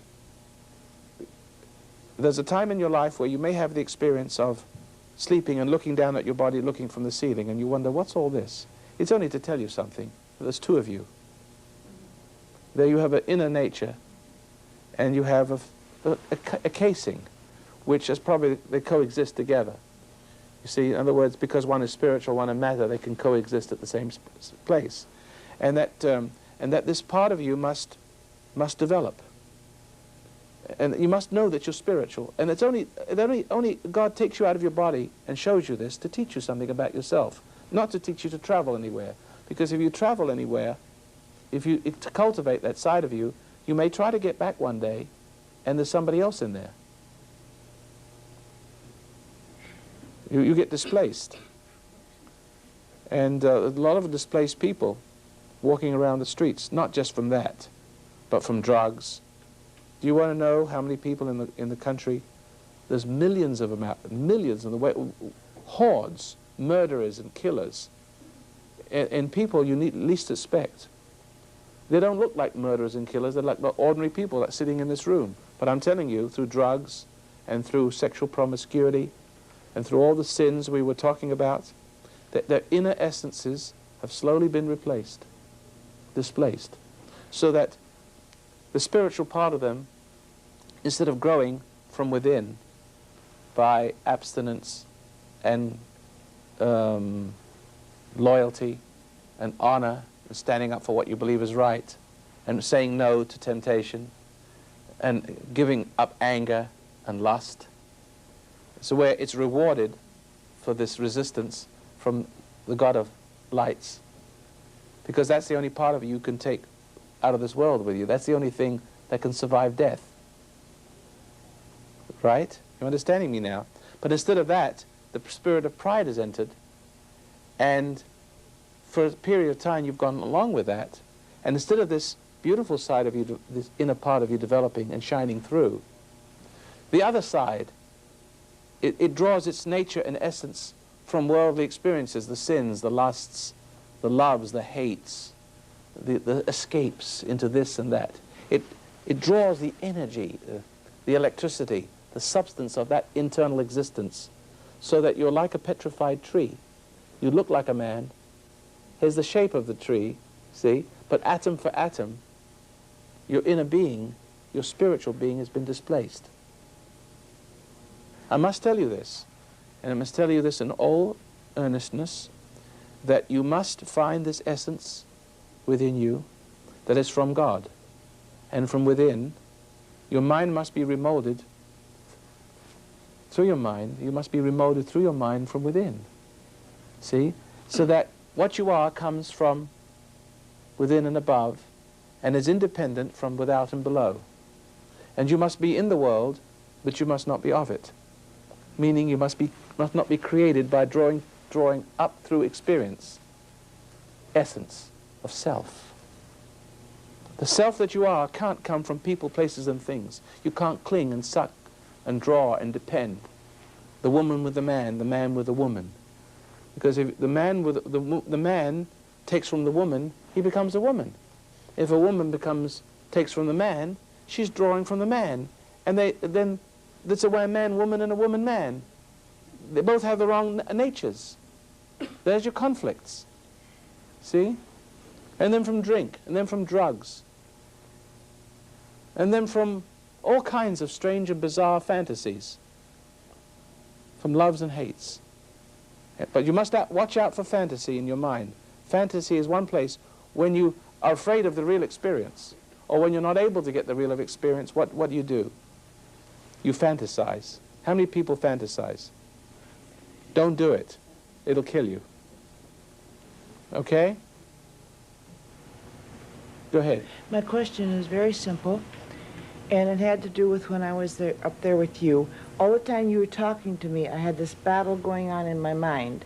Don't believe him, don't believe him, don't believe him, believe him, believe him, believe him. And I believed you. Now then, it's on doubt. How can I overcome that constant battling in my mind that I've had for ages? See, the war between good and evil is always between faith and doubt. Yes. And it's always that. And that squeezy feeling up my leg, which I feel now, it gets heavy sometimes. It did in the past. Well, I can't talk about that because it's just too much for me to spread my knowledge with at this moment. But the war between faith and doubt is something that goes, everybody in this room knows what you're talking about. See, because that nature that I was referring to a few moments ago, that nature only lives by doubting that there's anything wrong. Let's say somebody loves you. Let's say you draw from someone's love. Would you say that was an act of faith or an act of doubt? What would you say? No. Yes. In other words, even though it's positive, I love you, you love me. You think I'm wonderful, and I draw from that. you know, it buoys me up. I draw an energy from that, a strength from it. What I've done is I've denied the truth. I'm not wonderful. See, I've drawn an illusion, a self that is deluded, a self that wants to be deluded, a self that's not ready to face the truth. In other words, the very fact that people love you, well, you see a lot of personal people get into trouble. Movie stars on drugs. A lot of you know the biggest problem with them? That everybody loves them. And what does love do? It enables to draw the sense that is from the essence that's from the world, and to create a nature that's from the world but is in conflict with God in reality. So that more you're loved, and the more you love in return, the more this process of loving and being loved is actually a doubt of truth. You're dealing with doubts when you're dealing with being loved by people. See, so you see, the process of becoming who you are is a very subtle one. Very, very subtle indeed. Because the sense that is from the essence that's from the world, and to create a nature that's from the world but is in conflict with God in reality. So that more you're loved, and the more you love in return, the more this process of loving and being loved is actually a doubt of truth. You're dealing with doubts when you're dealing with being loved by people. See, so you see, the process of becoming who you are is a very subtle one. Very, very subtle indeed. Because it's a process of, if you sit quietly alone in a room without love, you start to feel empty, lonely, bored. You start to feel like you need something. You start to feel the ancient conflict, don't you? And then you see this war going on between faith and doubt. You feel this presence, this dark presence, drawing you into a dark, velvety presence. It's almost like something inside you. You can't taste it, you can't touch it, you can smell it, but you can sense it warm and velvety, almost seductive, almost seductive. And you feel that you want to go with it, give to it, give into it. Who knows what I'm talking about? Who knows what does anybody know how many people, honest? How you've experienced it, haven't you? That's the self, that part of you that wants to survive selfishly, egotistically, has to lose itself to find itself in that darkness. Do you understand that? So that whenever you sit and meditate and you're assaulted by this, as a matter of fact, you can hear it going on when you listen to my program. Don't listen to him, he's crazy. Something wrong. There's something wrong in you, something dark and sinister that keeps assaulting you to keep you from knowing the truth, to set you free from that. Because it and its protege in you, its brainchild in you, survive on the opposite of the light. So if you live, if that's why you've given into it so often, because you thought it was life, you thought it was love, you thought it was nurturing, you thought it was existence, you thought you couldn't live without it, and it made you think that the light would kill you. But I tell you, when you live in the light, you'll find people think that you're dark and that you're crazy and you're insane. You find people reacting to you as though that doubt person now operates in a separate individual, not both inside you, but it's outside you, in them only.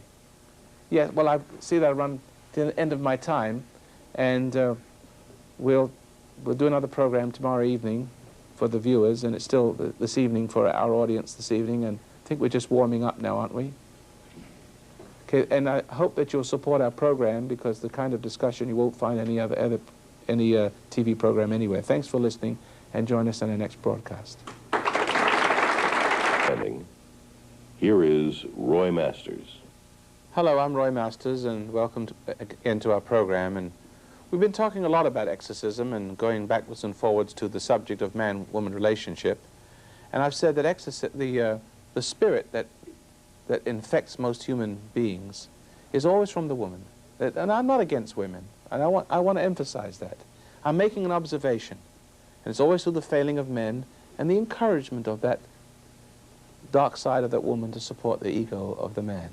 And this can develop a great dependency, the man's spirit dependent on the woman's love, the spirit of a woman's love, him losing himself in her, see? and giving some of his guts to her, and her putting something of herself in him, can develop an intense addiction, which we call love. The addiction is a terrible psychic need. The psychic need is a combination of having something to do with not wanting to face oneself, and the way you do that is to lose yourself in a lie called love. And the more deeply it is, the more deeply the relief is felt for the sick spirit, which becomes sicker as a result of it. As a result of a sicker spirit, more guilt. As a result of more guilt, more desire to lose oneself more deeply in the object of desire, and the more enslaved one becomes. So what we're looking at is the two extreme emotions of love and hate, because when you discover the spirit behind that love, the morning after the night before when you get married, 6 months later you find you're married to something that's a liar, a deceiver, a witch. And maybe she doesn't want to be one, but you've pulled it out of her. Now I just want to roll a tape here, and you're going to see that we may have time to do more of these demonstrations. This audience, it's limited because I can't move around in here like I could in one of my lectures or seminars, so we pulled this from a seminar. So let's roll it, shall we? We got it ready to go? The spirit of evil comes always through the woman, the failing of the man. There it is again. Hate your father too? Yes. He failed you, didn't he? Yes. All women hate all men for failing them, even wives and little daughters, all right? But hate has destroyed you. It has, and I've destroyed everything, and killed, and tried to kill everything that I've touched. In the beginning of Everything. say, for God, that forgive me what I've done. Father, forgive me. It does. Good. You have a spirit in you? Do you have a thing within you? Oh, yes, it's a snake. All right, snake. Come on, ancient serpent. Come out. Come out. Come out. Come out. Come out. No. No. Come out. Come out. No. I won't let her go. No. No. Who are you? Who are you? Nobody. Nothing. You steal, you rob, you lie, you cheat. Nothing really belongs to you, not even the woman. Not even the woman. Nothing has ever belonged to you. Stole it. Stole. You're in a stolen house, and the real master is coming back. The real master is coming back. You hate me, don't you? Yeah. But I get into you through hate. Go ahead and hate. I come into you through hate. The spirit comes into you with hate. It won't work. You cannot hate to keep a spirit out, not even a good one. Not even a good one. Not even a good one, because you're in conflict with my spirit. You've responded to me, and I am in you. Whatever's in me is in you, and it is doing war with you. It's doing war. Doing war. The evil is lost. Well, there you go. Well, that was interesting, wasn't it? Well, we had a little experience like that ourselves in the beginning of our session, the early part of the broadcast. And some of the viewers who did not see what actually went on here might like to get copies of the tapes. They're available at the Foundation of Human Understanding, and we can play them anytime anybody wants to come in. We'd be happy to. Any questions on that little episode? Do you see? If every one, without any exception, if I play, I've got 4 more, that every one of them, without exception, are all the spirit of the mother. An extreme hate-love towards mother. Because mother is the dominant spirit. And when she turns you against father, she sets you against the Spirit of God, because fathers traditionally symbolize the Spirit of good. And mothers, if they're loved by their husbands, women, are usually saved by the love of their husbands, like Christ saves his church. And that's what women are looking for that. I mean, the good spirit of a woman is looking for the noble spirit of the man, The noble spirit of man has no use for a woman, but that's how he loves her. See? You see, the less use I have for my wife, the more I love her. The more use I have for her, the more it's promoted by her need to dominate. Who understands that? Okay. There's a lady right here. Go ahead. Yes, Roy, I'd like to know if there's any such thing as being a little possessed.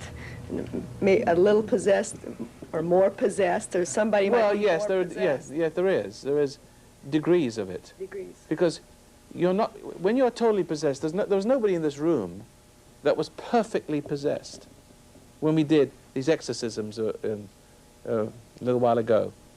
There was nobody in this room perfect. None of the people that were up here were perfectly possessed. They were imperfectly, to varying degrees. All of their mind and all of their faculties weren't involved. When a person is perfectly possessed, that's rare. I mean, possessed means that, how can I say, you see possession. Why do you see possession? You see it because there's the resistance of the captive soul. There's a little spark there somehow that doesn't want to be.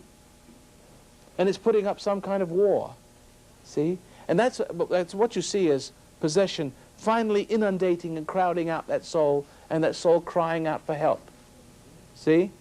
But the perfectly possessed can never be exorcised, because they're like Hitler, like Mussolini, like Ayatollah Khomeini, and all the sociopaths and the psychopaths that murder and kill and don't see anything wrong with themselves.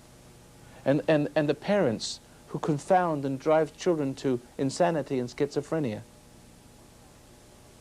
That they lock up their kids in hot cars and let them bake to death, and buy motorcycles and as if they loved them, and let them get killed when they're 10 years old, as if that was love. See what I mean? And you can't put your faith. They'll destroy their own children. They'll preserve alive the ones that are just like them, but they'll kill the ones. They try to kill the ones that have a light in them. But you can't exorcise them, and they are so perfectly possessed. They are perfect killers, perfect murderers, mentally.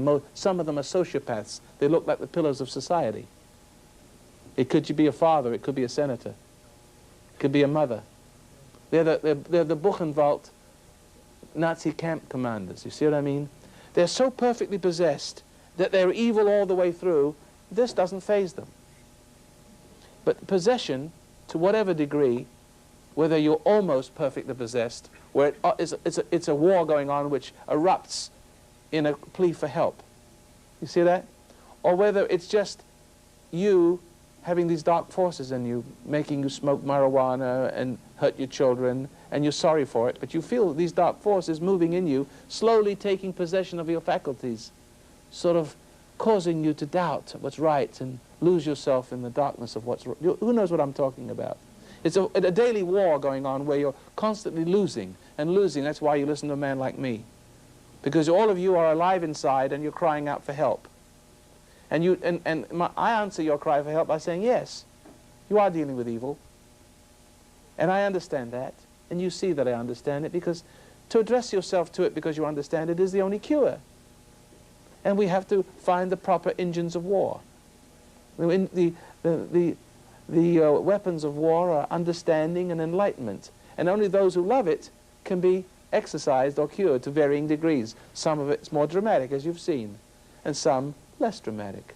Some only have to hear truth and wisdom to be totally free, to understand what they were doing wrong, like hating violently, see? Or playing with the imagination, fantasy, and losing oneself in it. And so playing with the devil that lurks in Eden of the mind, you know what I mean? Who knows what I'm talking about, eh? Good, yes, go ahead, the gentleman over there. Okay, in a way, I guess my question kind of merges into hers in that I know there's a part of me that, somewhere in there, a part of me I really don't know that doesn't like the way I am. You know, Right. Yeah, but yet there's another part of me. I don't understand this, how both can exist, I guess. They but do, there's they another hate part of one me that another. hangs on. Yeah, they hate hangs one on. another. You hate yourself. The self hates you. It's a creature of doubt and you're a creature of faith. It tries to destroy your faith and you try to have faith.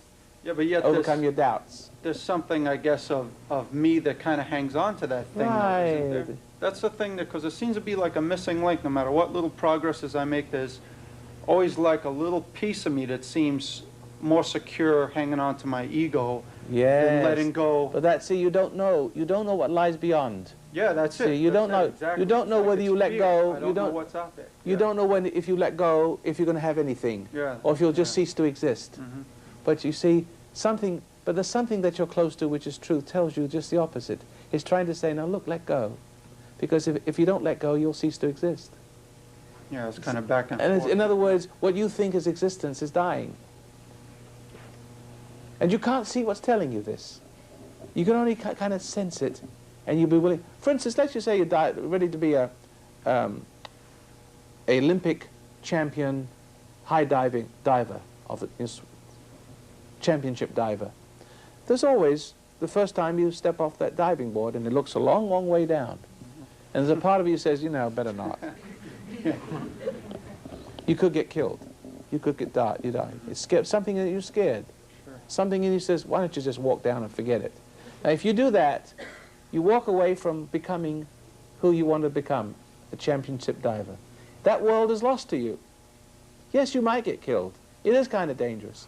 But there's a part of you says, well, I'll take that leap out into space, and I'll take the chance, because I sure as hell don't want to be a coward all my life. If I do that with everything, I'll be nothing anyway. So you have a choice of being two nothings. You have but let's put it this way. You have a choice of dying two ways.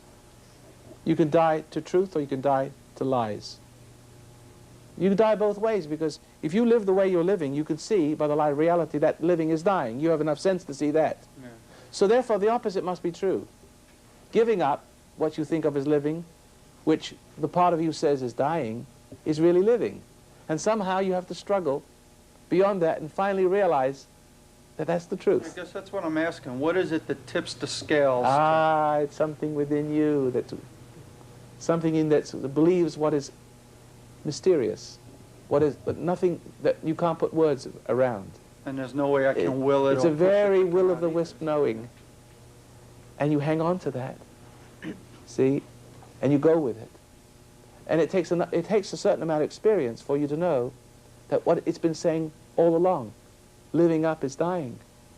Give up this living it up, which you think of as living, because it isn't the truth. It's lying to you. And when finally you believe it and stop doubting it, that's when you start to live. You step across the border, and suddenly what you thought was death was life. It was life all along. Do you know what I'm saying? It's hard to explain. Okay? This lady right here. The past couple of days, I've been compulsively eating a lot, like my grandmother, and I can see that I have both of their natures in me, but I've been escaping through food. Yeah, we can't hear you. I've been escaping through food the past couple of days. Well, what does it mean to escape through food? What are you escaping from? I'm eating so much, and I'm not even hungry, and I keep on eating. What are you doing? What are you doing? Look at what you're doing. I'm using up pleasure, but what have I said before? That something lurks behind a forbidden experience. Well, what lurks behind the drug experience? The drug pusher, in this manner of speaking. There's a spirit and a motive that supplies you with the escape. So there's two sides of matter. There's the dark side of matter, and then there's the light side of matter. The light side of matter exists within you saying, don't sin, don't lose yourself in pleasure, don't lose yourself in food, don't lose yourself in drugs. But there's a part of you that must lose itself to find itself, because it's the self that comes from losing itself. Do you know what I'm saying? In other words, food, on the other side of food, something lurks. It says, eat me. Get into me, and I will get into you. It doesn't say it quite like that. And I will give you a sense of self. I will take your grief away. I will take your guilt away. I will save you. Get into me. when I don't do that, then I start, if I don't do that, then I start crying and I feel there's despair. a lot of pain and If you don't do that, you feel guilt and despair, and like you're lost and lonely and going nowhere. But you must feel that experience, because unless If you keep buying into that experience, you'll be into it, and the spirit that lurks behind it says, eat me, is into you. And as a result of that, you're more lost than you were before. Haven't we been speaking about that with love and marijuana and cocaine or whatever it is? Then I feel despaired. But the point is, giving into but what you feel is despair, young lady. In other words, if you say no to the experience, let's say no to eating, and then no to drugs. Let's say, what do you experience? You experience truth. And what is this truth telling you? That you're going down the wrong way, that you're wrong, that you've become a nothing, that you're a dog instead of a god, that you're dying instead of living. But what of the ego? The ego doesn't want to believe that. It wants to believe the opposite. If it's going to believe the opposite, it has to escape from realizing it, the truth, into believing lies. You're into the spirit of lie, and the spirit of lie fills your mind in the form of fantasy. That's why you've got to be very careful about fantasy too, because the spirit that gets into through these sins is inside you. Once it was outside, and when you sin, it's inside. Now you don't have to take drugs anymore. You don't really need to have sex anymore. You don't have to have a woman anymore. You really don't need to if you go into your fantasy. See? And now you're into it, and the spirit is inside you, and you're sacrificing some of your soul. You're losing yourself in that mass, in that essence, and that essence gets into you, and you become more of something you have to escape from reality. See, what's more of is more of what needs escape. And now it needs fantasy. And pretty soon you go down the dark hole of the drain plug of your brain. And pretty soon you're enveloped with darkness. Don't play with fantasies. Don't play with strong emotions of love and hate. Can I finish? Yes. Question too? If you'll speak up. And then I have this, it's not voices, but it's a strong feeling, like, it's like a strong feeling that that this thing, but it's not this thing in me, it's like it's me, hates this decent part of me that's just a little spark, and it's like I hear, it's a strong feeling saying, I'm going to kill you, you little creep, and I hate you, and it hates you, and it hates anything good. Oh, I'm trying to say that but side it's like, I don't see that it's in me. I see that it's me. You've identified with it. You've identified. Don't you understand? You're almost about to identify it like the average person on the street. They've identified with that side that they think it's them. So with most people on the street, the average person, there's nothing of the original self in them to question.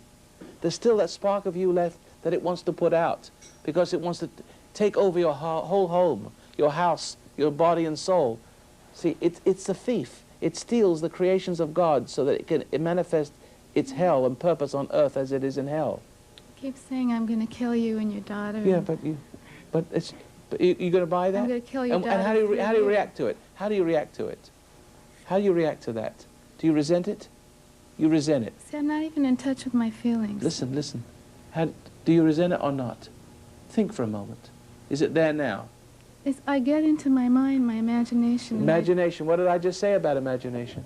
I mean, I live in my imagination. I'm not even aware of where I am or what I am. Right. Now, what have I said about coming out of your imagination as a means of dealing with it and as a means of understanding it out of existence? How could you understand it out of existence if by living in your imagination you deny understanding, the light? It shows you that you're not honest, that you're not ready yet, that you're preserving the self that you're preserving it, which you think is you. You've got to die to be born again. I'm not saying that you have to put yourself in a gas oven. I'm saying you have to be willing. Are you happy with this self that exists? The self that hates that little spark in you that's good, that calls this little spark in you a creep. You like the self? You want to become this self? Part of me does. Yes. Part of me well, just... But which part of you doesn't? Is there a part of you that doesn't? But you don't see anything else but that, do you? It's because you haven't been searching. I do, and then it seems like I keep failing. I No, do, and no, then I you're too don't. weak. I do, and I don't. You don't have enough resolve. You may have to pay the price. You want to pay the price? Part of me says yes. And what about the other part? Is it so weak? When I hold this cross up, how do you feel? Hatred. You feel hatred towards it? And it hates you too. I hate it. I hate it. I hate it. I hate her. But it loves her. I hate her. The real her, separate. I hate her. I won't give it up. She's gonna die. I'm gonna kill her. No, you're not. Yes. You're wrong. You don't care. She's not yours. No, She you're never gonna wa- lose. I'm gonna win. Methinks you protest too much. If you thought you were going to win... Methinks you're a liar. No, it's a liar that says I'm a liar. You're a liar. It's a liar that says you've always lied to her. And I want her to realize She wants me. to lie to you. Do you want her to She lie? wants me. She's not gonna listen to you. She wants me. She wants to die. She wants to hurt other people. When she dies, then they'll feel bad because they were mean to her. Come out of her. You've exposed yourself. No, I have to just keep hating. Hate who? Who did you hate? How did it get into you? I hate everybody. How did you get in? Where did the hate start? Towards who did it start? Who did you hate first? I first hated my father, but I see it was his mother. He was already repossessed by his mother. And what about your mother? Oh, she's so good. And she made you the way you are? I'm bad and she's good? She's good. You're bad. You're rude. Why are you here? You're bad. Why are you here if I'm bad? This is crazy. These people. Me, I just have a mental problem. It's not anything else. Come out of her. In the name of Jesus Christ, come out. Take the claw off her mind. I'm plugging up her ears. I did it before. You what? I plugged up her right ear. You plugged up her right ear? I did it before, and it works. She didn't hear. See, She won't believe. She's speaking in this person now. There's not gonna any hear. pretense here. She's just quietly speaking in this person. She's gonna die. You're not stronger than I am. No, you see when she challenges me, she says, I'm not strong. Of course I'm not stronger than you, but God is. No, I'm not involved no, God is not either. Well, God is not if it's the will of stronger God, than I am. if it's the will of God that you have this woman, then you can have her. You don't have much. I know, she's a creep. But if it's the will of God that she be saved, so be it. He doesn't care. He doesn't care. You know that's a lie, don't you? No, no. He's far away. She's asked and cried and searched for him, and he doesn't answer. Let's just leave her alone for me because we have time now. We have to... I'm going to talk to this lady after the program, okay?